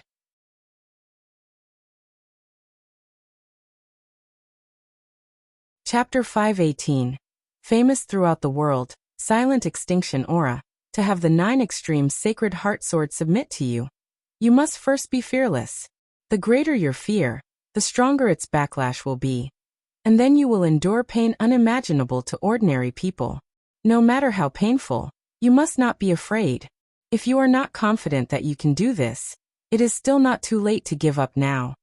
The voice of the Sword Annihilation ancestor came from a side, and Leah's expression flickered upon hearing this. The divine exotic immortal spirit turned its head to look at the Sword Annihilation ancestor and asked, "What happens if one fails?" The Sword Annihilation ancestor responded, "At best, 2/3 of your 3 souls and 7 spirits will be damaged, but at worst, your soul will scatter, leaving only an empty shell to be possessed by the Sword Soul." These words caused the divine exotic immortal spirit to shudder. Its gaze toward the Nine Extremes Sacred Heart Sword was filled with dread. It whispered, "You're not burdened by a deep-seated vendetta, nor do you have anything urgent that you must do right away. Why risk this?" Upon hearing this, Leah's eyes became resolute. He took a deep breath and said, "It's precisely because there is no necessity that I must push myself. I don't want to live a mediocre life." With that said, he grasped the hilt of the Nine Extremes Sacred Heart Sword. Boom! A violent evil aura burst from inside the Nine Extremes Sacred Heart Sword, soaring into the sky and attempting to scatter the clouds above. The surrounding woods shook violently as if they were about to be uprooted. The Sword Annihilation ancestor raised his hand, pressed forward, and tranquility returned to heaven and earth. The nearby trees no longer trembled, and a ring of chi force appeared around Leah. Leah's face was strained with popping veins and his eyes wide. His gaze started to be veiled in bloodshot red, gradually losing their luster. "Young one, why do you wield the sword? What is the killing intent in your heart? Whom do you wish to kill? Why are you discontent? Who do you resent? It seems you're fearing something." A gloomy voice kept echoing in Leah's ears, making the world in his eyes spin. He suddenly found himself on a desolate plain under a blood-red sky. He saw a figure in the distance on a hillside, only its silhouette visible, not its face. Just as Leah was about to speak, suddenly, a whooshing sound came. A sword thrust through Leah's throat, making his body lean back, his eyes widening. In his pupils was reflected the face of Guan, with disheveled hair and fierce eyes like a fierce ghost, pierced through his throat. Far away in the Taoist field of the beginningless, Guan was feeling the illusion that Leah was experiencing. The Sword Annihilation ancestor was being crafty, actually trying to deduce the karma between Leah and him through the Nine Extremes Sacred Heart Sword. It seemed that the Sword Annihilation ancestor had other motives for coming to the celestial spirit great world. Guan was not too worried. The difference in their cultivation levels was vast. The Sword Annihilation ancestor couldn't reach him. He felt the sword intent from the Sword Annihilation ancestor entering Leah's body, helping him withstand the backlash of the Nine Extremes Sacred Heart Sword, which reassured him. Perhaps the Sword Annihilation ancestor had plans for the supporting Tao Sword Venerable, but at least he wouldn't let Leah die right now. Leah was only at the Nirvana realm, and couldn't bear the power of the Nine Extremes Sacred Heart Sword on his own. The fact that the Sword Annihilation ancestor intervened showed that he truly wanted Leah to inherit this power, regardless of later schemes, and Guan would act again if needed. Guan then turned his attention to the battle between the Blood Prison Great Saint and LV Xian. Feeling expectant, he personally trained LV Xian, who must become stronger as, after many years in the primordial era, LV Xian was the strongest in heaven and earth. A smile involuntarily appeared on Gu An's face as he thought of the delightful outcome. Meanwhile, LV Xian was feeling immense pressure, shocked by the strength of the blood prison great saint, yet he was also thrilled. To think a fierce bull could be so powerful, his training with Guan would surely make him stronger. The celestial demon child, an ex-Saiyan, Chen Chuan, and others were also discussing the battle, equally astounded by LV Xian's displayed strength since the blood prison great saint was a loose immortal.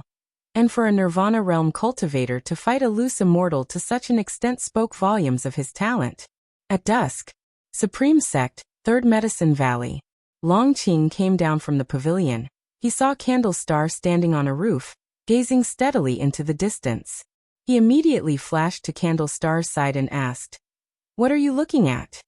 Candle Star replied, "The 9 Extremes Sacred Heart Sword. The sword is recognizing its master, and it's recognizing a cultivator from the Nirvana realm." Nirvana realm cultivator? Long Qing couldn't help but frown, finding it absurd. Candle Star continued, "Speaking of which, this person has some connections with you. To be precise, he is connected through the cause and effect of the supporting Tao Sword Venerable, and his name is Liya." Elderly. Long Qing's tightly furrowed brows relaxed. "If it's him, it's not surprising. Perhaps my master is protecting him." Long Qing had grown up following Guan and knew well the relationship between Guan and Liya. Candle Star looked at Long Qing and asked with a smile, "Do you think your master has really left the celestial spirit great world?" Although Long Qing had already reached an agreement with Candle Star, he still retained a bit of wariness towards him, given the vast difference in their cultivation levels. Long Qing shook his head. "How would I know? After all, I didn't follow him." Candle Star smiled, deciding not to ask any further. How powerful will Elderly become after mastering the 9 Extremes Sacred Heart Sword? Long Qing asked curiously. The 9 Extremes Sacred Heart Sword had caused such a stir in the past, and he had longed for it too. Candle Star answered, "With this sword in hand, even the 9 heavens of the immortal path cannot kill him. However, the extent of the power he can wield reaches only as high as the heaven and earth flying immortal realm." Long Qing fell silent, his eyes filled with envy and astonishment. This was akin to soaring to the skies. It seemed Elderly was going to become famous throughout the world. As the years flew like an arrow, another millennium passed. Inside the Taoist field of the beginningless, Guan lay on a tree reading a book, while below on the grassland, figures like an Exian, celestial demon child, celestial Cyan, Tianbai, LV Xian, blood prison great saint, and Jiangshi were meditating, all immersed in the Tao intent imparted by Guan's sunlight sprinkled down, seeping through the gaps in the leaves and falling upon Guan. He slowly raised his head and looked towards the celestial vault. Ever since he had arrived at the Taoist field of the beginningless, time had passed much faster than before, but he did not feel uncomfortable. Instead, he enjoyed it, as his lifespan also increased rapidly. The celestial spirit great world, which had known peace for over 2,000 years, was going to face turmoil again. The will of heavenly Tao always remembered to destroy all living beings. This time, it was other great worlds within the universe that were invading, preparing to take over the celestial spirit great world, with Tao fruit realm beings scheming in the background. Guan had no intention of intervening. Nowadays, the celestial spirit great world was a place where many powerful beings were interconnected with bound interests, and many strong beings would not allow the celestial spirit great world to be destroyed at this critical juncture. He was more of a spectator. Elder brotherly, although you have already become famous throughout the world, this calamity might cause you to stumble again. Guan murmured to himself, a smile appearing on his face. 500 years ago, Liya had emerged abruptly, wielding the 9 Extremes Sacred Heart Sword and challenging sword cultivators across the world. Victorious in every battle, his fame was unparalleled for a time, and people had forgotten about and how, considering Liya the greatest talent in the world, even though he relied on the 9 Extremes Sacred Heart Sword. Suddenly, Guan's expression changed slightly as he looked towards outer heaven. "This aura. Are you still not giving up?" Guan thought to himself, his gaze sharp. He felt the aura of the silent destruction god emperor. Coming from the World Gate, the silent destruction god emperor had possessed the Long clan's flesh, and in order to capture Longqing, he even planned to harm all living beings. Such actions had already put him on Gu An's kill list.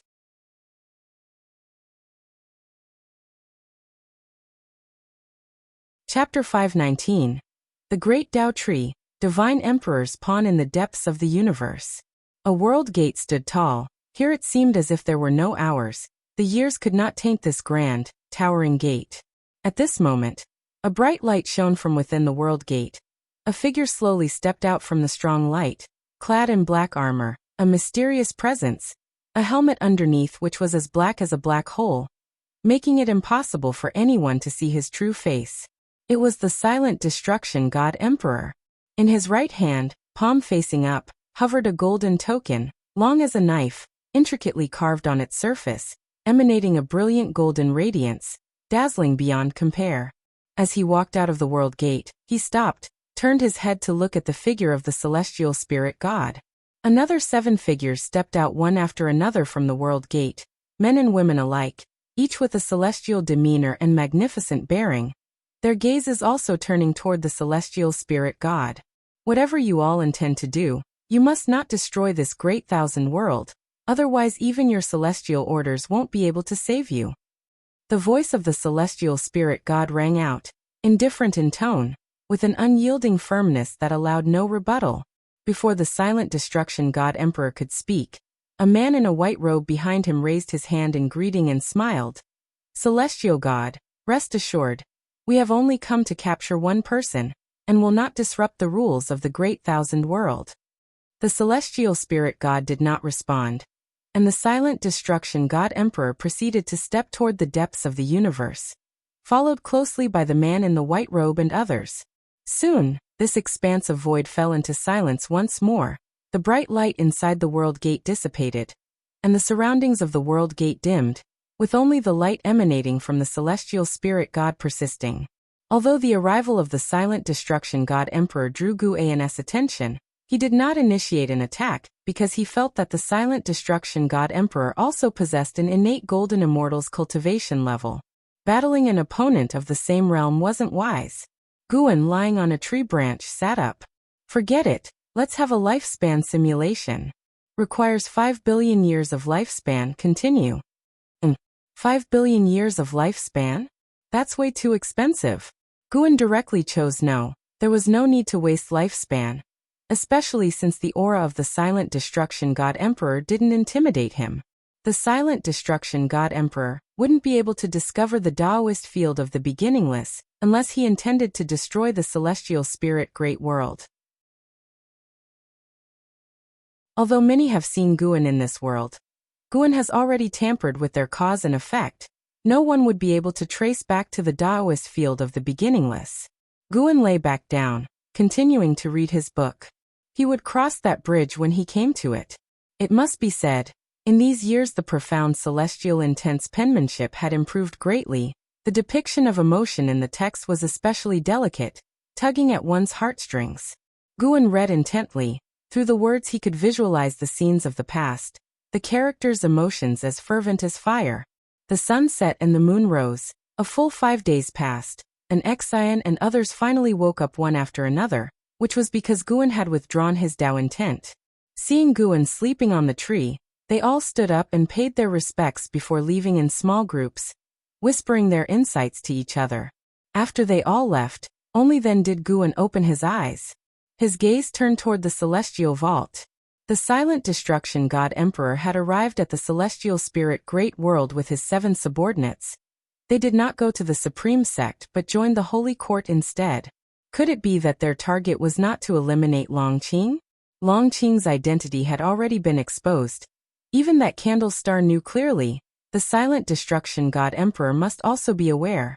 Perhaps the silent destruction god emperor wanted to possess Longqing's body. After watching for a while and confirming that the silent destruction god emperor had no immediate intention to act, Guan flipped off the tree, ready to gather medicinal herbs. No matter what sinister plots and schemes the silent destruction god emperor had, his progression in strength could not stop. Once he reached a lifespan of 100 billion years, Guan could peer into higher realms. Getting stronger was always the right move. At the same time, in the sacred domain, within the Grand Council Hall of the Holy Court, the Saint Minister sat at the head, looking down upon the silent destruction god Emperor and his 7 subordinates. The Saint Minister remembered the battle fought between the silent destruction god Emperor and the supporting Tao sword Venerable.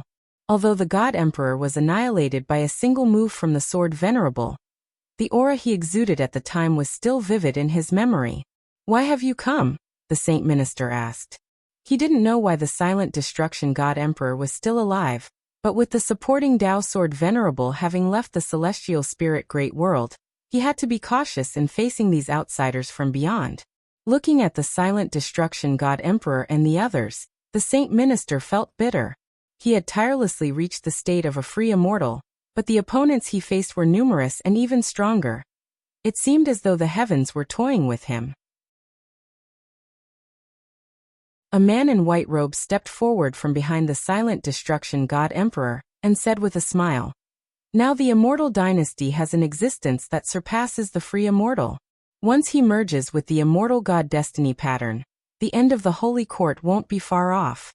With those words, the Saint Minister's expression turned ugly. He had always been troubled by this matter, but was powerless to address it. How could he feel good having it pointed out by others?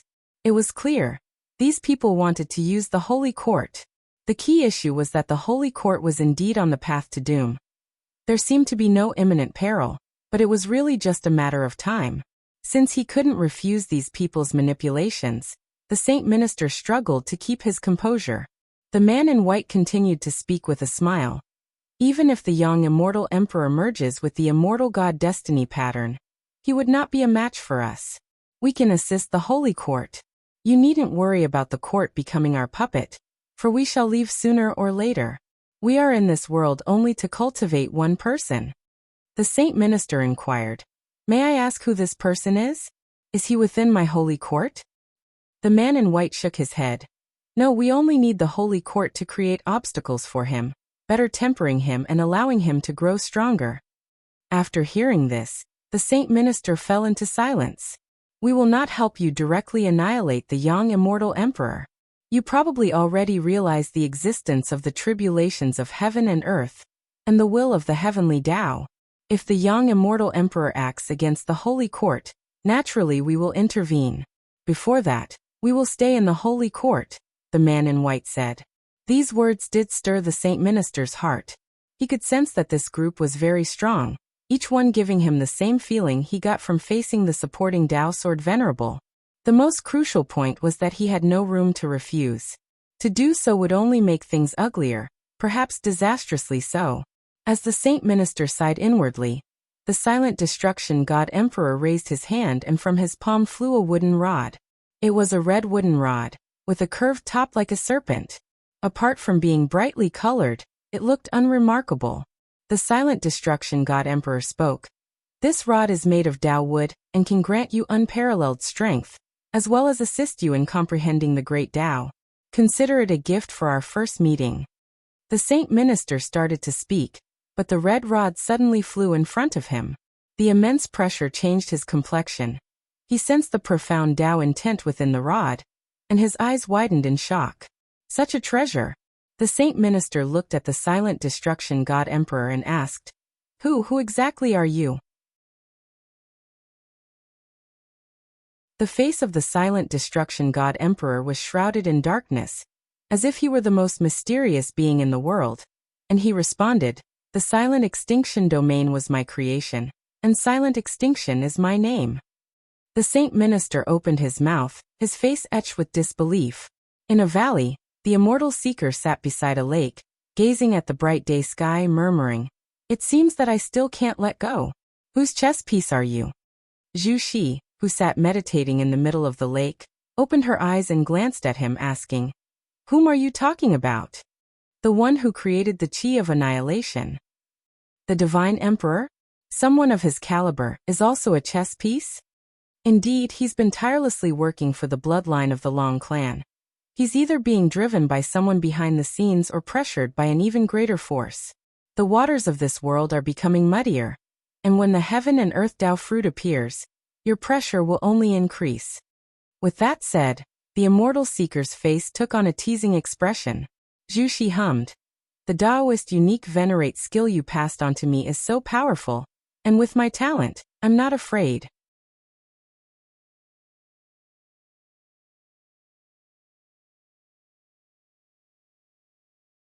All five had successively reached the nirvana realm in cultivation, but they still acted with restraint in front of an Xian. They could never ascertain Nzin's cultivation level, so they believed her realm to be far above theirs. A sect's main technique inheritance is missing? An Xian asked, frowning.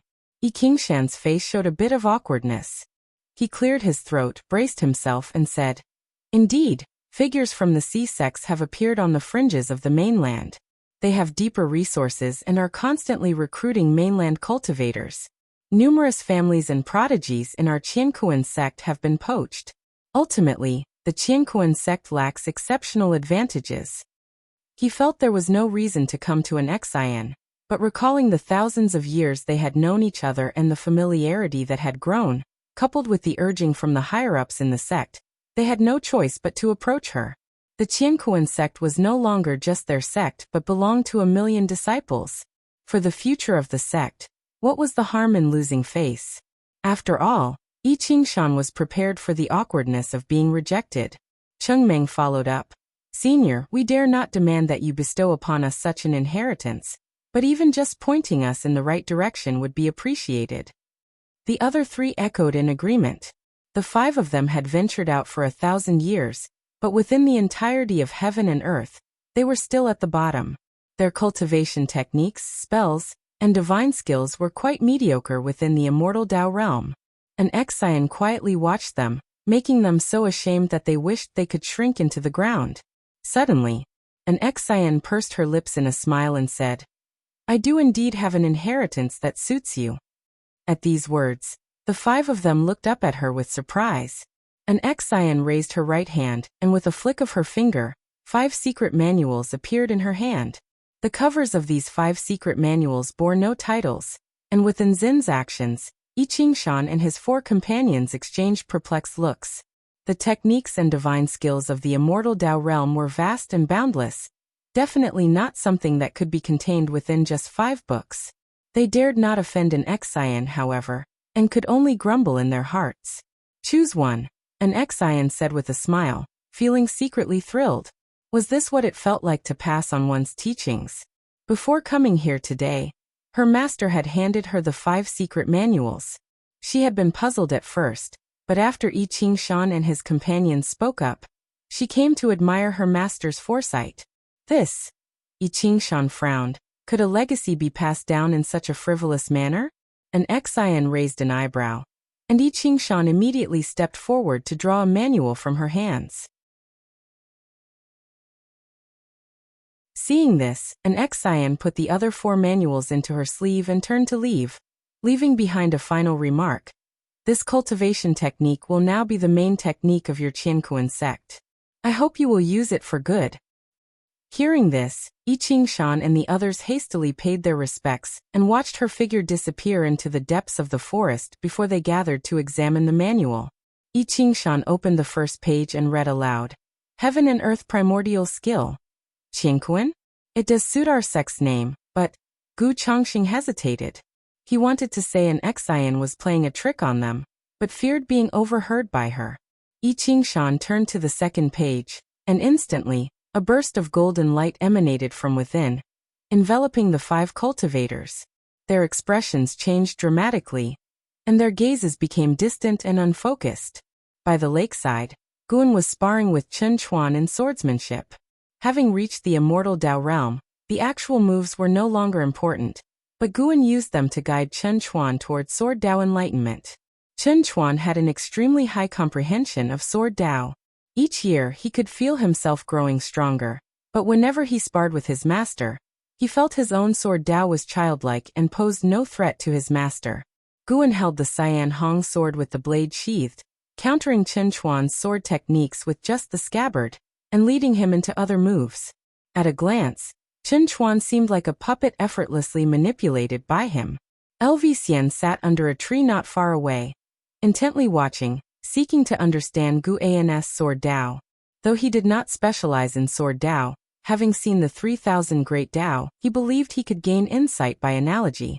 After a while, Guan pressed the scabbard to Chen Chuan's forehead, immobilizing him, signaling the end of their sparring session. Chen Chuan let out a sigh of relief, a smile spreading across his face. "Master, I understand now." Guan sheathed his sword and then beckoned to LV Xian, who immediately ran over. "What do you think about holding a contest in our dojo every 1,000 years, where except for me, all of you participate?" Guan asked with a smile. Hearing this, both LV Xian and Chen Chuan's eyes lit up. They both harbored competitive spirits and were naturally eager to prove themselves before their master. The two agreed without hesitation, even somewhat impatient to start. Guan had suggested this because everyone in the dojo had already reached the Nirvana realm, and there were no particularly weak practitioners. Moreover, each one had received his personal teachings, and the Taoist techniques and divine skills they possessed were distinct. Of course, besides applying pressure to his disciples, he also wanted to liven things up. "It won't be a contest of who's strongest. Each time, I will personally select your opponents. You only have to fight one battle, and after 10,000 years, you all will inevitably have faced each other," Guan said, still smiling. LV Xian and Chen Chuan naturally had no objections, and were already looking forward to it.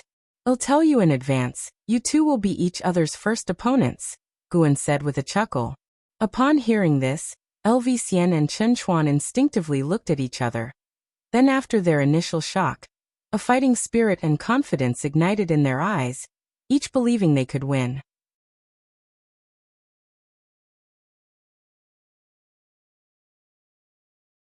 Chapter 521. The shock of candles started. The arrangement for the once-in-millennium combat spread quickly throughout the Taoist field of the beginningless, invigorating everyone. Staying within the dojo, they spent most of their time in cultivation, which inevitably could become monotonous, so having something to look forward to was naturally good. Plus, they wanted to test the results of their cultivation. Unlike casual sparring, a combat hosted by Guan was sure to be taken seriously. Even an Xian wanted to see how strong she could be when she went all out. At dusk, the forest swayed gently with the wind, quiet and exquisitely beautiful. "Can I participate too?" The ghost mother of ephemera, dressed in black, stood beside Guan and asked excitedly. Guan was admiring a newly matured spirit flower. He replied, "Would I really be playing a trick on you?" The ghost mother of ephemera's heart raced. She understood what participating in the combat meant. It meant that Guan had accepted her. As she excitedly moved to kneel, an invisible force stopped her. "I've said before, within the Taoist field of the beginningless, there is no need for such formalities," Guan said, his face showing satisfaction. The quality of this spirit flower was good. It could be transplanted to his study. The ghost mother of ephemera nodded, her heart pounding fast. After the joy, she felt pressure. The people at the dojo were not simple. Guan didn't pay attention to what she was thinking. Taking the spirit flower, he left, while the ghost mother of ephemera still respectfully bowed to his retreating figure. This is an opportunity one cannot miss. Her eyes sparkling, she felt a surge of power throughout her body. In the Taoist field of the beginningless, there was no lack of heavenly materials and earthly treasures, and with a great power like Guan as a mentor, the so-called loss of freedom, she thought, was not permanent. As long as she performed well, there would come a day when Guan would need her, send her on missions, and then she could return to the delights of the human world. In the blink of an eye, another 100 years passed. The autumn wind blew into the third medicine valley of the supreme sect where LV Batian, with his white hair, stood in front of a medicine garden. Looking at the medicinal herbs, he seemed to see a blurred figure. It was as if a scene from long ago overlapped before his eyes. Long Qing came to his side and asked, "Sect leader, what are you thinking about? You're not reminiscing about my master again, are you?" "Don't worry, he's definitely fine." LV Batian came to his senses and looked at Long Qing, his face involuntarily forming a smile. He felt that Long Qing was very much like Guan, not just in stature but also in appearance. Guan had many disciples, but only Longqing resembled him. He couldn't help but suspect that Longqing might actually be a child Guan had left in the outside world. Perhaps there was a story behind it, and that's why Guan had not made clear his relationship with Longqing. Because of such a suspicion, LV Batian felt close to Longqing, and had already started to consider him the successor as sect leader. With the connection of being a disciple of the supporting Dao Sword Venerable, it would certainly not be difficult for Longqing to take the position in the future. The heaven-splitting axe was still on the heaven-repairing platform. As long as the sword intent of the supporting Dao Sword Venerable remained, the Supreme Sect couldn't forget or overlook the Sword Venerable. "Are you ready to be the sect leader?" LV Batian asked with a smile. Upon hearing this, Longqing showed a confident smile and said, "Of course I'm ready. With Senior Candle Star supporting me, I believe I can handle any trouble that comes my way." Hearing him mention Candle Star, LV Batian didn't pay too much attention. Strong as Candle Star might be, could he be as strong as Guan? He was the sect leader who often leveraged the power of the supporting Dao Sword Venerable. LV Batian began to instruct him on what to pay attention to as sect leader. Longqing listened earnestly. Many said that LV Batian wasn't formidable enough, and that he only held his position because of the supporting Dao Sword Venerable. But in Longqing's eyes, that was precisely what made LV Batian remarkable. Pulling in a powerhouse with no blood or mentor-disciple ties as a stable supporter over the years. Wasn't that impressive? Being a sect leader wasn't just about who had the highest cultivation level, but about such maneuvers. That's why Longqing greatly respected LV Batian, and also wanted to learn from him. While chatting, LV Batian started to talk about the past, how he once disguised himself as a medicine slave to serve as Guan's assistant, when neither knew the other's identity, and that's how they formed a bond. Each time he talked about these past events, a smile would slip onto LV Batian's face. Unable to help himself, Longqing spoke up. The words he said, "Maybe he was guiding you on how to be a better sect leader. After all, how could he not know your identity?" LV Batian paused momentarily, and then chuckled, shaking his head. "Indeed. But he could have chosen someone else, yet he chose me, who had made mistakes. His broad-mindedness is unimaginable. When I think about it, as long as one doesn't commit heinous crimes, he always provides an opportunity for redemption. This is also my principle for being a sect leader. Is this person beyond redemption? Must this person be expelled from the sect? I'll make a decision once I've thought it through." Longqing found this reasonable and silently noted down these words. They hadn't noticed that a figure was approaching the entrance of the third Medicine Valley. Ever since the supporting Dao Sword Venerable left, the Supreme Sect had not sent disciples to guard the Medicine Valley. It used to be out of fear of disturbing the supporting Dao Sword Venerable, not to protect the valley's safety. Thousands of years had passed, and while disciples still remembered the legend of the supporting Dao Sword Venerable, the vast majority knew nothing of his connection with the Third Medicine Valley. Now that disciples entered and exited the Third Medicine Valley, no one would stop them. The man in white who entered the Third Medicine Valley had a black cloth tied around his waist with a treasure sword at his side. His long hair was casually tied behind his head, with strands on either side of his face fluttering like willow catkins, reaching down to his chest. He was very handsome, and the female disciples he passed couldn't help but take extra glances. His expression indifferent, he observed his surroundings while walking deeper into the valley. Suddenly, a figure appeared in front of him. It was Candle Star from the battle court. Candle Star sized up the man in white and squinted, asking, "Who might you be?" Candle Star was secretly shocked.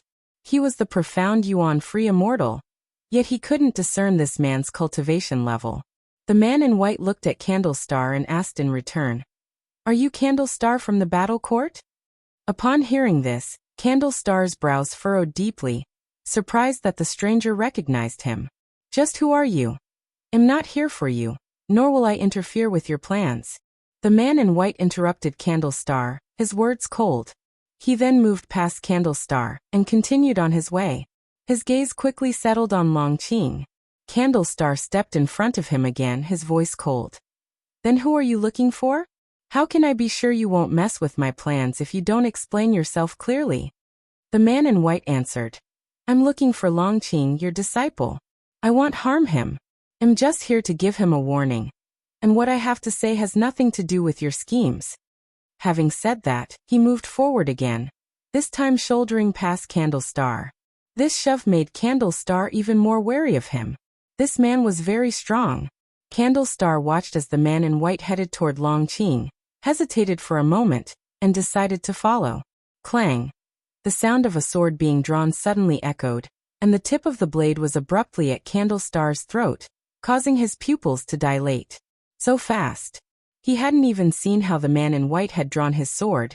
And this sword was no ordinary sword.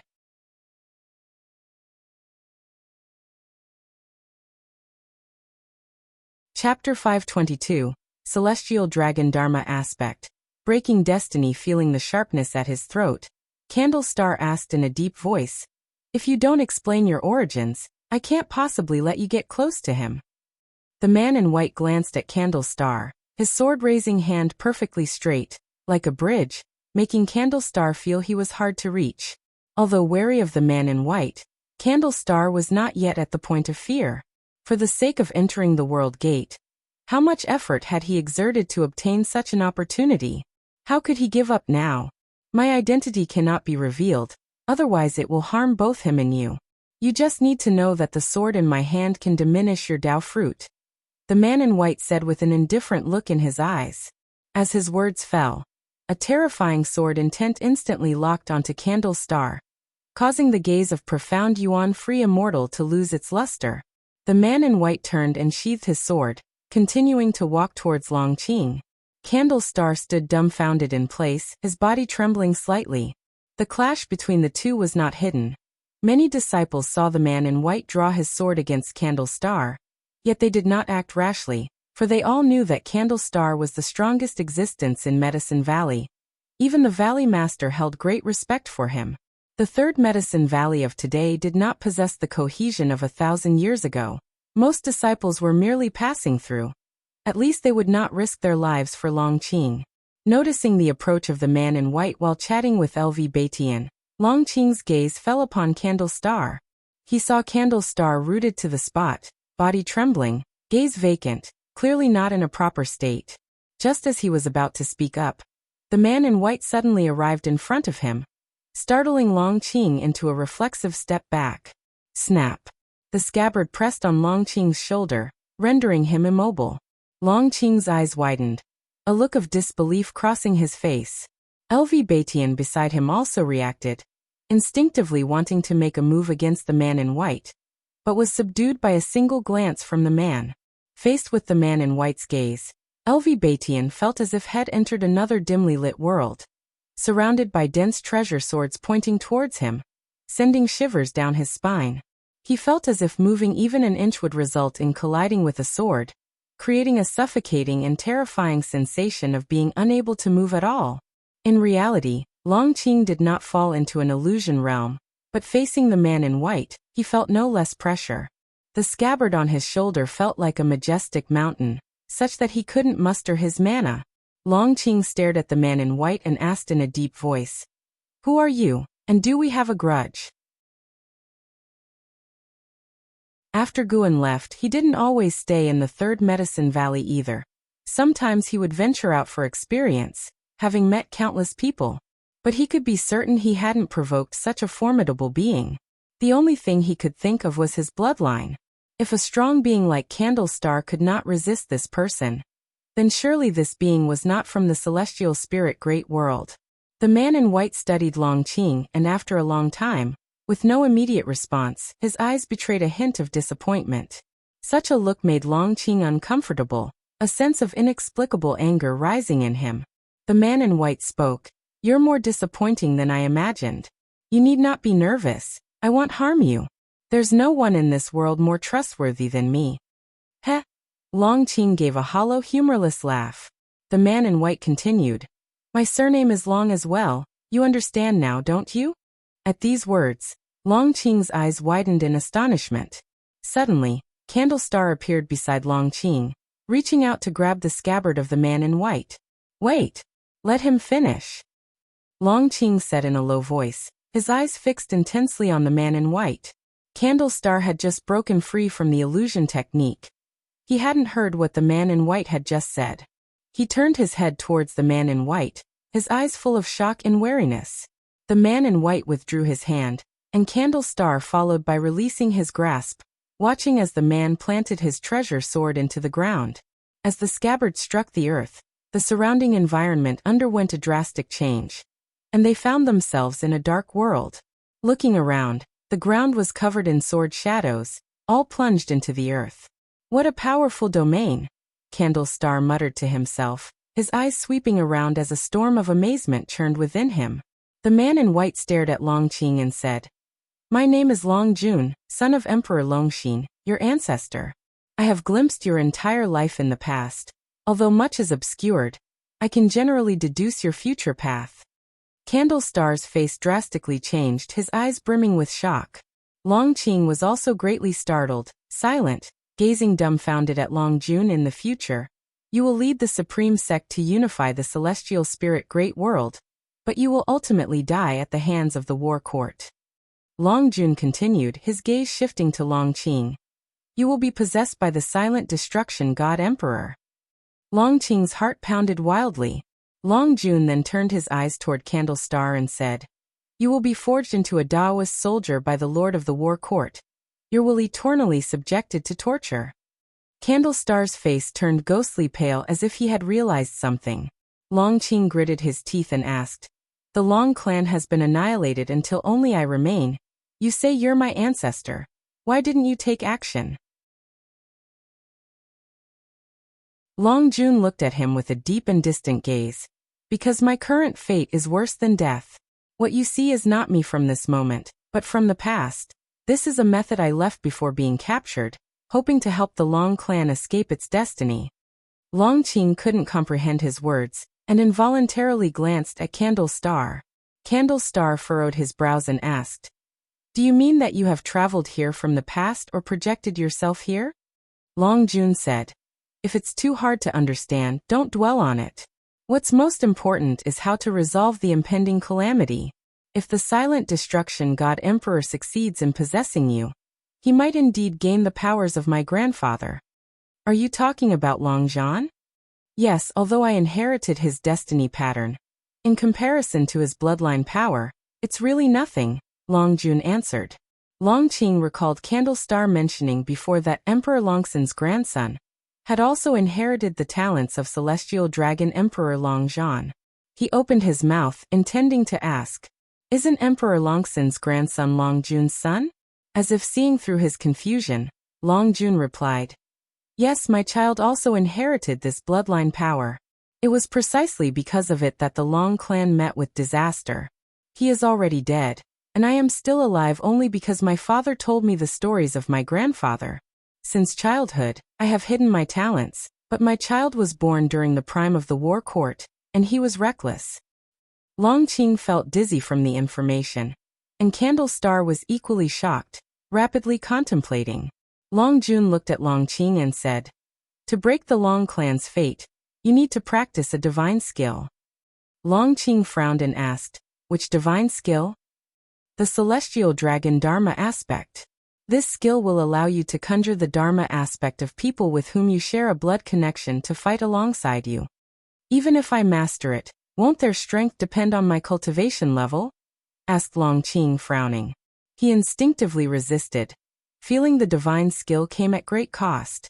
No, the strength of the conjured Dharma aspects will be solely based on their own cultivation levels when they were alive.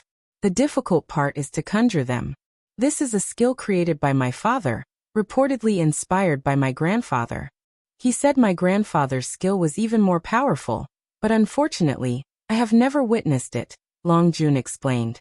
"What's the price to learn this skill?" asked Longqing, taking a deep breath. Longjun replied, "It will cost you a lifetime. You may bear offspring before exercising this power, and then sacrifice yourself to break the Long clan's fate. That's the only way." "Only way?" Longqing's brow furrowed, and for some reason his thoughts turned to his master. Did his master leave because of his fate? But if that were the case, why would senior sister Anshin ask on behalf of his master if he was willing to follow?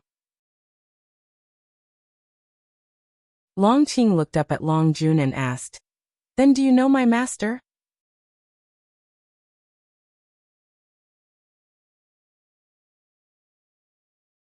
Chapter 523. The Strength of the Long Clan Your Master? Long Jun frowned, his tone revealing confusion as his gaze shifted to Candle Star, and he asked, "Besides him, do you have any other masters?" Upon hearing this, Long Qing and Candle Star exchanged a glance. Long Jun actually didn't know about this. What did that imply? Did it mean that Gu An's Dao practice exceeded Long Jun's? It could also mean that Long Jun truly might be from the past, for if he were a man living in the present, it would be impossible for him not to know the name of supporting Dao Sword Venerable. Seeing their expressions, Long Jun immediately raised his hand and began to calculate with his fingers. Candlestar suddenly relaxed, thinking that if Long Jun couldn't deduce Long Qing's backer, didn't that suggest the future might not be as he had seen it? His choice of Long Qing was not just because of Long Qing's bloodline, but also because of Long Qing's background. In his view, why would supporting Dao Sword Venerable take action to shield all living beings from silent destruction God Emperor, if not to protect Long Qing? There were too many coincidences. Long Qing, pursued and hunted, receiving protection from a hidden great power, surely had unknown cause and effect. Long Qing broke the silence, asking, "If you're truly my ancestor, can you deduce how many members of the Long clan are still alive in the world?" As he grew older and more experienced, Long Qing wasn't foolish. He felt that his master had not just stumbled upon him by chance. Even if it was a coincidence, why would his master adopt him after seeing through his origins? No matter how he thought about it, he felt it was very likely that his master was also a member of the Long clan. Unable to deduce anything about Guan, Long Jun said, "I have calculated. There are only you and I." He furrowed his brows and hesitated before asking, "Could it be that you have another master?" "That's right, if he hadn't taken action, I would have died long ago," Long Qing replied. After hearing this, Long Jun's brow relaxed, and he mused to himself, "No wonder there are so many unclear areas." Long Qing no longer spoke further, instead beginning to weigh the divine skills Long Jun had mentioned. Even though he had another master to rely on, if that master was not from the Long clan, how could he drag his master into this predestined karmic retribution? No matter who your master is, I can confirm that he has no blood relation to the Long clan, and in the end, you must still bear the fate of our clan," Long Jun said to Long Qing with seriousness. He did not further inquire about Long Qing's master because he comprehended how vast the great Dao was due to his high realm. Recognizing that there is always someone stronger and that one can never be the strongest if they stop being captivated by the war court and not the strongest, it was normal for him to encounter people and matters he couldn't see through. He could at least be certain that Long Qing's master didn't harm Long Qing, and that was sufficient. Besides, he had met quite a few benefactors in his life. Long Qing fell into silence. Long Jun did not press further, and instead looked towards the distance, his gaze wandering. Candle Star telepathically warned Long Qing not to agree, arguing that the war court might be strong, but there was still a way out. In his view, the fact that Silent Destruction God Emperor and the war court had not managed to capture Long Qing up to now was telling. Long Qing did not respond. Ever since Guan left, Long Qing had vowed to only make use of Candle Star and not trouble his master anymore. However, facing Long Jun, who had overwhelming strength compared to Candle Star, and knowing Long Jun's true self was suppressed by the war court, what could he rely on if he gave up the Celestial Dragon Dharma aspect? Most critically, the Celestial Dragon Dharma aspect could summon the ancestors of the Long family. Whether in a previous life or in this one, he had always longed for the Long clan at the height of its power. He wanted to know just how strong the Long clan had been to bring such suffering upon him for an entire life. The greater the hardships, the more he anticipated the capability of his own bloodline. If he could fight alongside the ancestors of the Long family, even at the cost of his life, it would be worth it. He had lived long enough and tasted both the bitterness and the joy of the human world. It was time to pursue what he had never attained before. Taking a deep breath, Long Qing's gaze fell upon Long Jun, and he declared, "I am willing to cultivate the celestial dragon technique." Long Jun immediately revealed a smile, looking at him with a change in his eyes. Candle Star wanted to persuade further, but Long Jun waved his sleeve and sent him flying. At the same time, another person was watching them. It was Guan, who was far away in the Taoist field of the beginningless. Guan could feel that Long Jun indeed had the bloodline of the Long clan, and that he had a strong, intricate karma. It was as if he did not belong to this world. He had forced his way in, and the heavenly Tao wanted to expel him. From the sword domain displayed by Long Jun, his cultivation level should be at the perfection realm of the heaven-encompassing free immortal. This sword domain is the rudimentary form of the Tao fruit world. When the sword domain is becoming a world, that will be the time Long Jun enters the innate golden immortal stage. However, judging by what Long Jun said, his future had already been suppressed, so his current realm wasn't so important. Even if Guan were to give him guidance now, it would likely be very difficult to change his fate. Of course, Guan would not guide him, as his karma lies in the past. To interfere with the past would only court more trouble in the present. Guan was puzzling over one thing now. How was Long Zhan's lifespan evolution ability passed on to the descendants? He suspected there was another cause, perhaps the silent destruction god emperor, and the war court simply mistook the son of Long Jun to have inherited Long Zhan's capabilities, thereby asserting the bloodline of the Long clan as special. Regardless, Long Jun was, after all, Guan's grandson. Though he was a reincarnation body, he could not simply ignore that. Very well. Now he had one more reason to deal with the war court. In fact, without initiating an attack, the war court would continue to pester him, but now that he had an unavoidable reason to make a move, he was even more determined to confront the war court. Under the tree, Guan took out the fate pen and the infinite sword book. There were many ways to kill an enemy. That was what he would do next. Wait for Long Jun to reveal the Lord of the War Court's name. As for the celestial dragon Dharma aspect mentioned by Long Jun, Guan did not take it seriously. Long Zhan did discuss the creation of the celestial dragon reincarnation Dharma aspect in its early stages with Long Xian, but Long Xian did not actually learn the true celestial dragon reincarnation Dharma aspect. Guan would also occasionally cultivate this divine skill, and he had been able to summon the reincarnation body.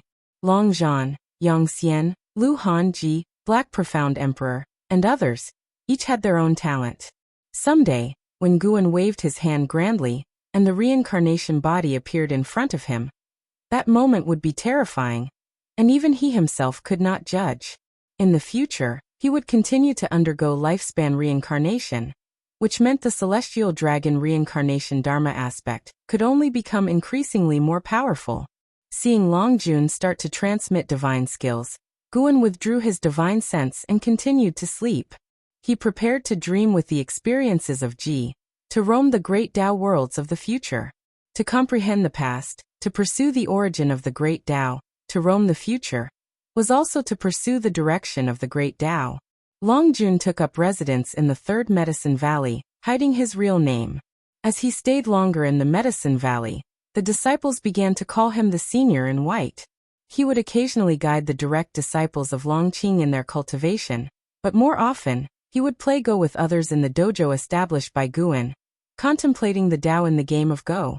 In a blink, 10 years quickly passed.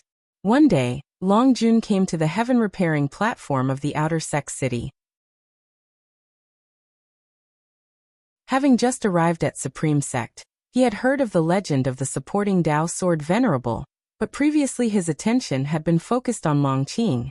Now he understood that Long Qing's mentor was the supporting Tao sword Venerable, who had saved the celestial spirit Great World on many occasions, which piqued his curiosity about the supporting Tao sword Venerable. Today he would experience the supporting Tao sword Venerable's sword intent. He too was a sword cultivator. As he just stepped onto the heaven-repairing platform, his face suddenly changed, he furrowed his brows, and then stepped forward. Thousands of years had passed, Yet the heaven-repairing platform was still crowded with people. Anyone who came to the supreme sect wanted to feel the mythical heritage of the sect. Passing through the crowd, Long Jun came to the heaven-splitting axe. Standing beside the heaven-splitting axe, Zhuo Yijian glanced at Long Jun. Seeing his extraordinary bearing, he assumed he must be a great cultivator. But even with such a guess, Zhuo Yijian was not polite and with a wave of his hand said, "Go back and line up."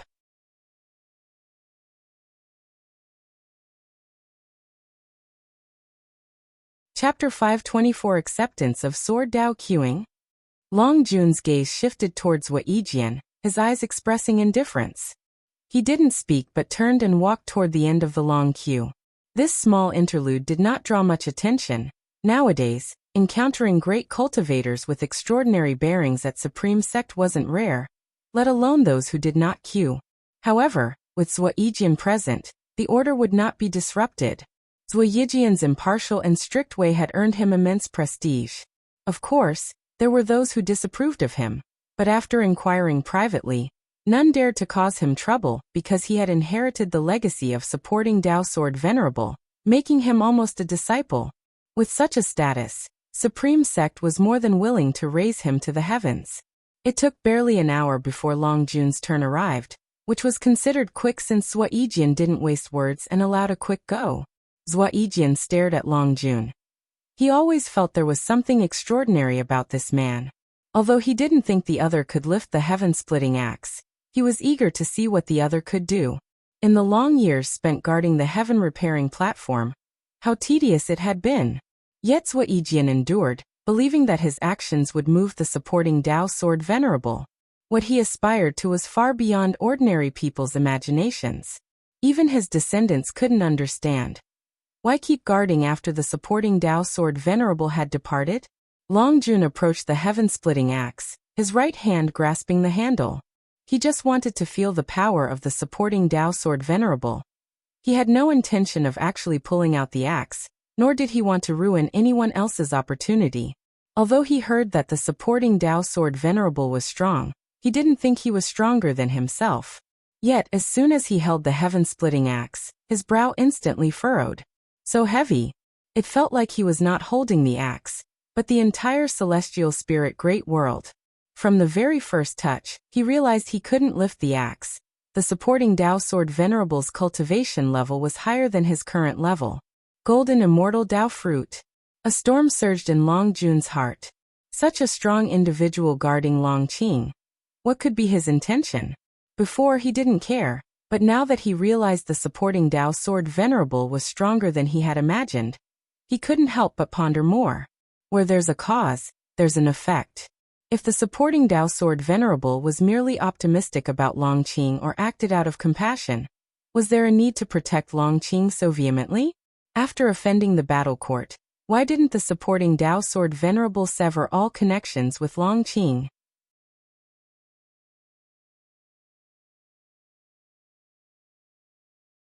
Just as Long Qing was about to speak again, suddenly, an immense aura surged from afar, shocking the entire great heaven and earth. So powerful that even mortal spirits could feel the terrifying pressure. Long Jun looked up, a sharp light flashing in his eyes. Unexpectedly, there is such sword intent in this world. Long Jun pondered thoughtfully. Long Qing also looked in the direction the aura was coming from, but he was not surprised. Every few decades or centuries, there would always be a powerful aura erupting, either from a great power battling or from someone coming out of seclusion. He looked back at Long Jun, hoping to gain some enlightenment from the ancestor. However, before he could speak, Long Jun vanished into thin air. Long Qing couldn't help but sigh.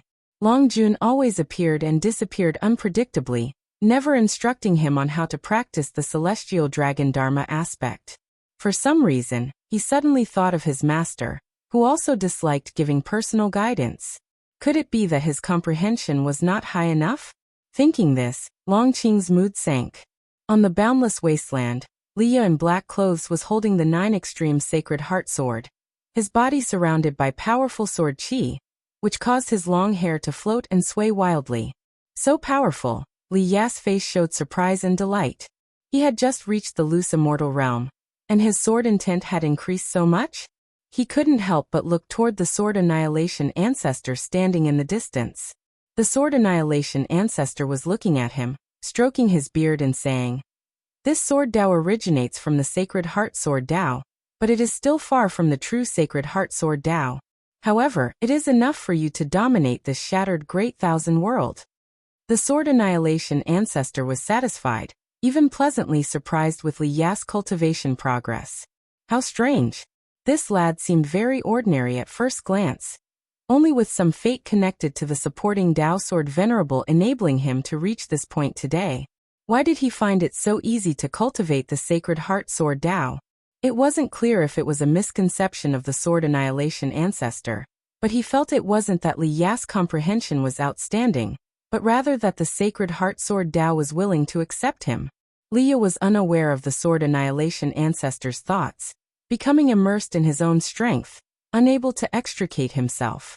Just then, a figure suddenly appeared beside him, startling the Sword Annihilation ancestor enough to swiftly move in front of Li Ya.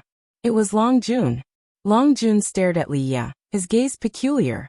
The Sword Annihilation ancestor looked at Long Jun, his brows tightly furrowed, and asked in a deep voice, "What does your excellency intend to do?" Long Jun's speed was too fast, so fast that the Sword Annihilation ancestor could tell he was no match for him.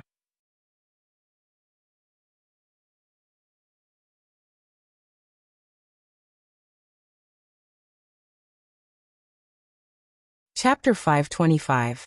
The Matter of Creating the Universe Sacred Heart Sword Tao. Long Jun pondered the name of this swordsmanship, his eyes flickering as if he had thought of something. Sword Annihilation ancestor pulled Li Ya behind himself, and then faced Long Jun, with a sword intent emanating from him that changed the color of the celestial vault. Thick clouds rolled in at great speed, swiftly darkening the skies. Long Jun came to his senses, looked at Sword Annihilation ancestor, and said, "Your sword Tao is strong, but you don't seem to be here in your original body."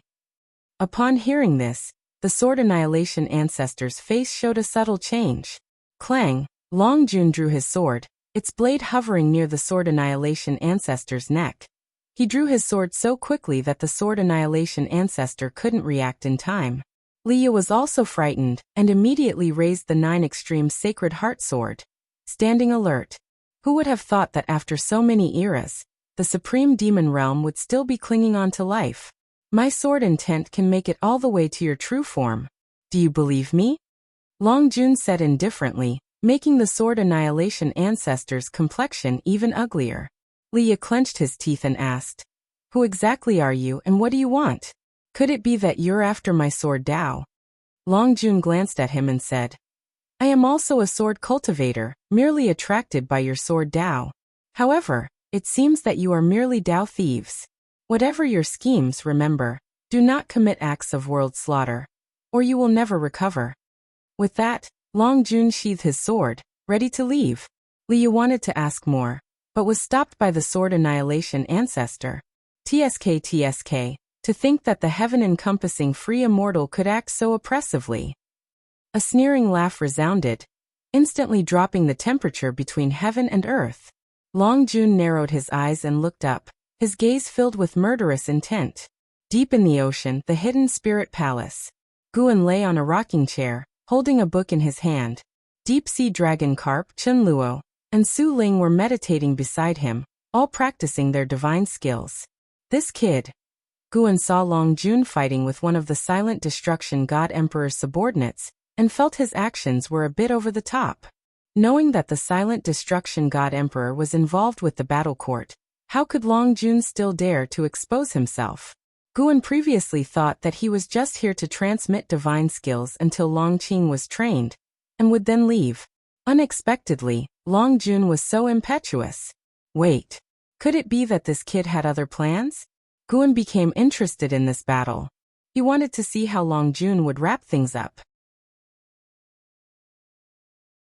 The subordinate of the Silent Destruction God Emperor also had the cultivation level of a heaven-encompassing free immortal, considered the most formidable among the Silent Destruction God Emperor's followers.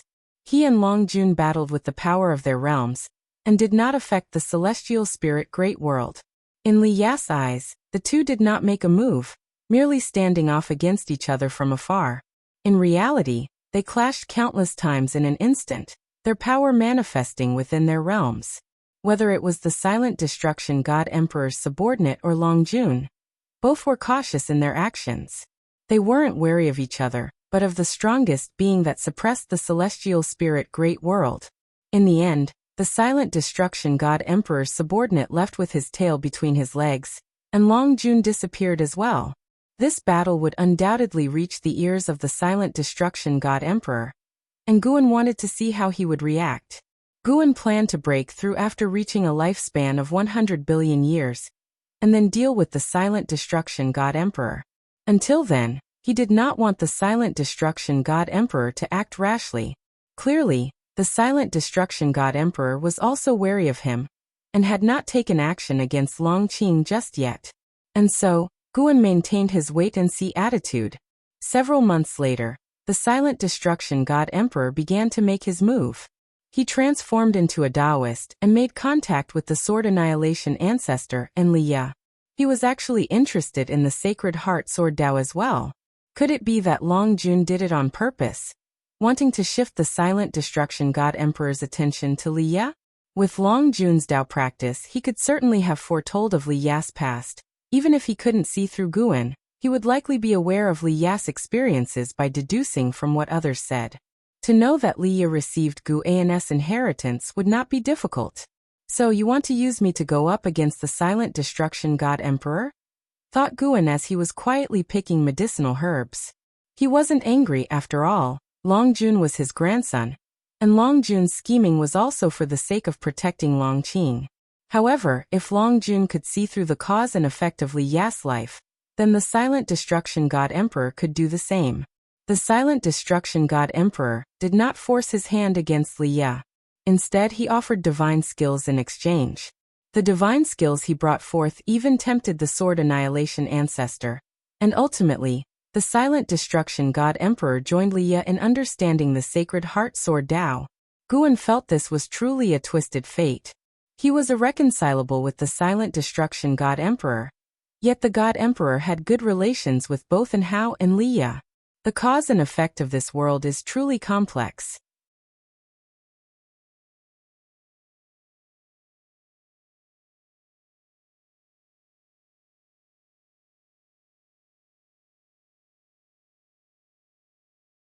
Chapter 526. The existence representing the will of the heavenly Tao Yang immortal emperor appeared above the celestial Tao light layer, transforming into a radiant sun, allowing all living beings to witness his brilliance. His vast mana had already enveloped the entire great heaven and earth, and even extended into the depths of the universe. Behind him, fierce flames converged into the form of a celestial Tao golden core. This golden core was even more enormous than the 7 suns above the celestial spirit great heaven and earth. Figures flew out from heaven and earth, looking at Yang immortal emperor with fear. Yet faced with Yang immortal emperor's imposing presence, no one dared approach him. Who is he? The lord of the immortal dynasty, Yang immortal emperor. What is he trying to do? Such a powerful aura.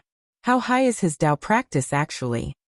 He hasn't gone into demonic possession, has he? It doesn't seem good. Could it be that he is going to make a move against the holy court? The cultivators of the immortal Tao discussed among themselves, unease swelling in their hearts. Facing the ever-increasing aura of Yang immortal emperor, no one dared to make a sound. Far away in the supreme sect, Long Qing also looked up at this scene. When Candle Star appeared beside him, he couldn't help but ask what this anomaly was. The Lord of the Immortal Dynasty seeks to use the power of the heavenly Tao to restore the shattered Great Thousand World to its original state. That is, to bring the various great heaven and earth together, Candlestar said with a serious face. Yang Immortal Emperor, who was merely at the Taoist Zongzizai immortal realm level, exhibited an aura that even made him, the profound Yuan-free immortal, tremble with fear. Upon hearing this, Long Qing felt shocked, and at the same time, a greater confusion arose in his heart. He further inquired, what good is it to bring the great heaven and earth together? Far away in the Taoist field of the beginningless, Shenzhen also asked Guan this question. Guan replied, When the heavens and the earth merge, destinies will also merge, allowing those who contend for the destiny of heaven and earth to have more destiny. Also, from the perspective of the heavenly Tao, this is indeed a good method. The current constant catastrophes are because the celestial spirit great heaven and earth has reached its limit of endurance. The heavenly Tao hopes to alleviate the pressure on heaven and earth. Moreover, other heaven and earths in the universe are successively encountering massacres. Many of them are even devoid of life. At this time, all the heaven and earth combined, the new heaven and earth will have stronger endurance.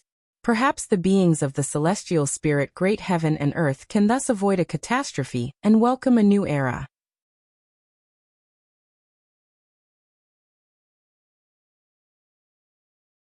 Inside the Taoist field of the beginningless, everyone gathered to discuss young immortal emperor's actions.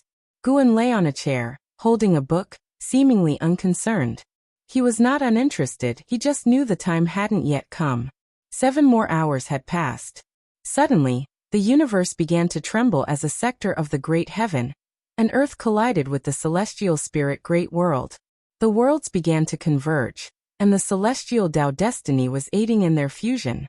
The young immortal emperor, standing upon the celestial Tao light layer, revealed a smile. The first step was successful. He had thought the Tao fruit realm experts lurking within the celestial spirit great world would stop him. But those people did not show up. If one world could merge, merging the remaining worlds was just a matter of time. His anxiety began to dissipate. The situation had been dangerous, but there were no mishaps. However, he hadn't noticed that in the cosmic darkness above his head, a pair of gigantic eyes had opened. These eyes were seen by all beings of the universe, and every viewer was utterly terrified. What is that? My God, am I seeing things? Could it be another heavenly demon attack? Those eyes are bigger than the sun. How high must their cultivation level be? It's over. I've heard we were born during the era of transition for the universe. I never expected it to be true. The beings were frightened, and even the people within the Taoist field of the beginningless were discussing those eyes. The young immortal emperor clearly heard the discussions of the universe's beings. He looked up and was greatly startled by those eyes. Confronted with these indifferent cosmic eyes, the young immortal emperor felt ice-cold. His soul was trembling. And Hao, staying within the mysterious little world, also saw those eyes through the celestial Tao golden core. He too was frightened, harboring ominous thoughts. Just as the young immortal emperor was about to speak, a terrifying figure wielding a great axe swung at him from behind, shimmering with intense light. The young immortal emperor caught a glimpse of him from the corner of his eye. His pupils dilated. Boom! With one strike of the axe, the young immortal emperor was annihilated in an instant, and the sun, manifested by the celestial Tao golden core, also evaporated. After executing the young immortal emperor, the celestial spirit god also disappeared. The giant eyes overseeing the universe slowly closed, as if they had never appeared. The entire universe suddenly became silent. The beings did not know what had happened, but seeing those eyes appear and the mysterious great sun disappear led them to various speculations. Yet their anxiety lingered for a long time. Candle Star stood beside Long Qing, letting out a sigh. Long Qing, unaware of the events transpiring beyond the heavens, turned to look at Candle Star and asked, "What did you see?" "I saw the will of the heavenly Tao."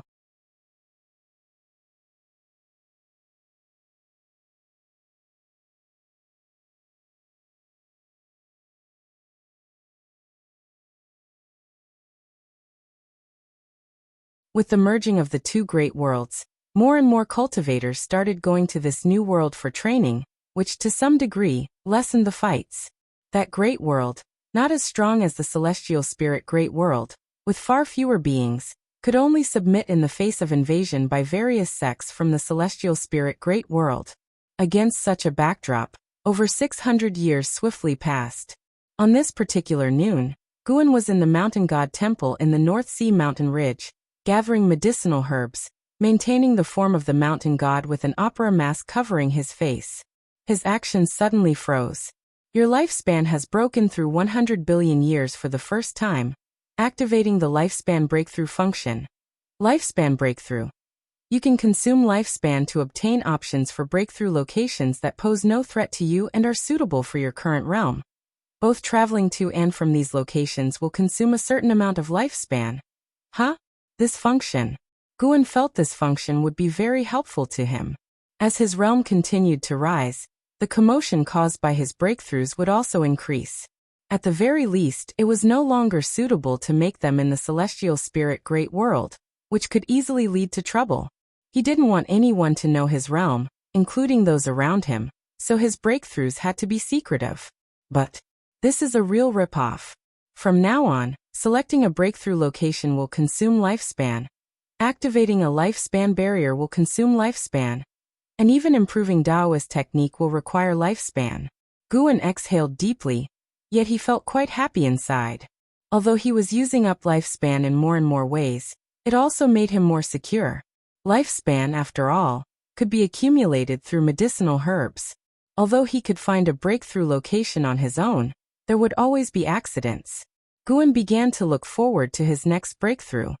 He didn't use it right away, preferring to finish gathering the medicinal herbs from the mountain god temple first. Once today's tasks were done, he could make his breakthrough.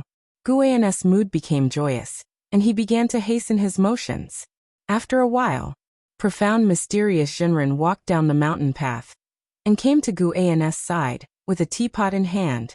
Guan, transformed into the mountain god, seemed like a porcelain figurine in his presence. Mountain god, the great heaven and earth has become even vaster. Now, the achievements of young immortal emperor are widely celebrated. What do you make of it? Profound mysterious Shinran asked softly. Although the young immortal emperor had fallen for hundreds of years, living in the deep mountains, profound mysterious Shinran received news of the outside world very slowly, and had only recently learned why the young immortal emperor had perished.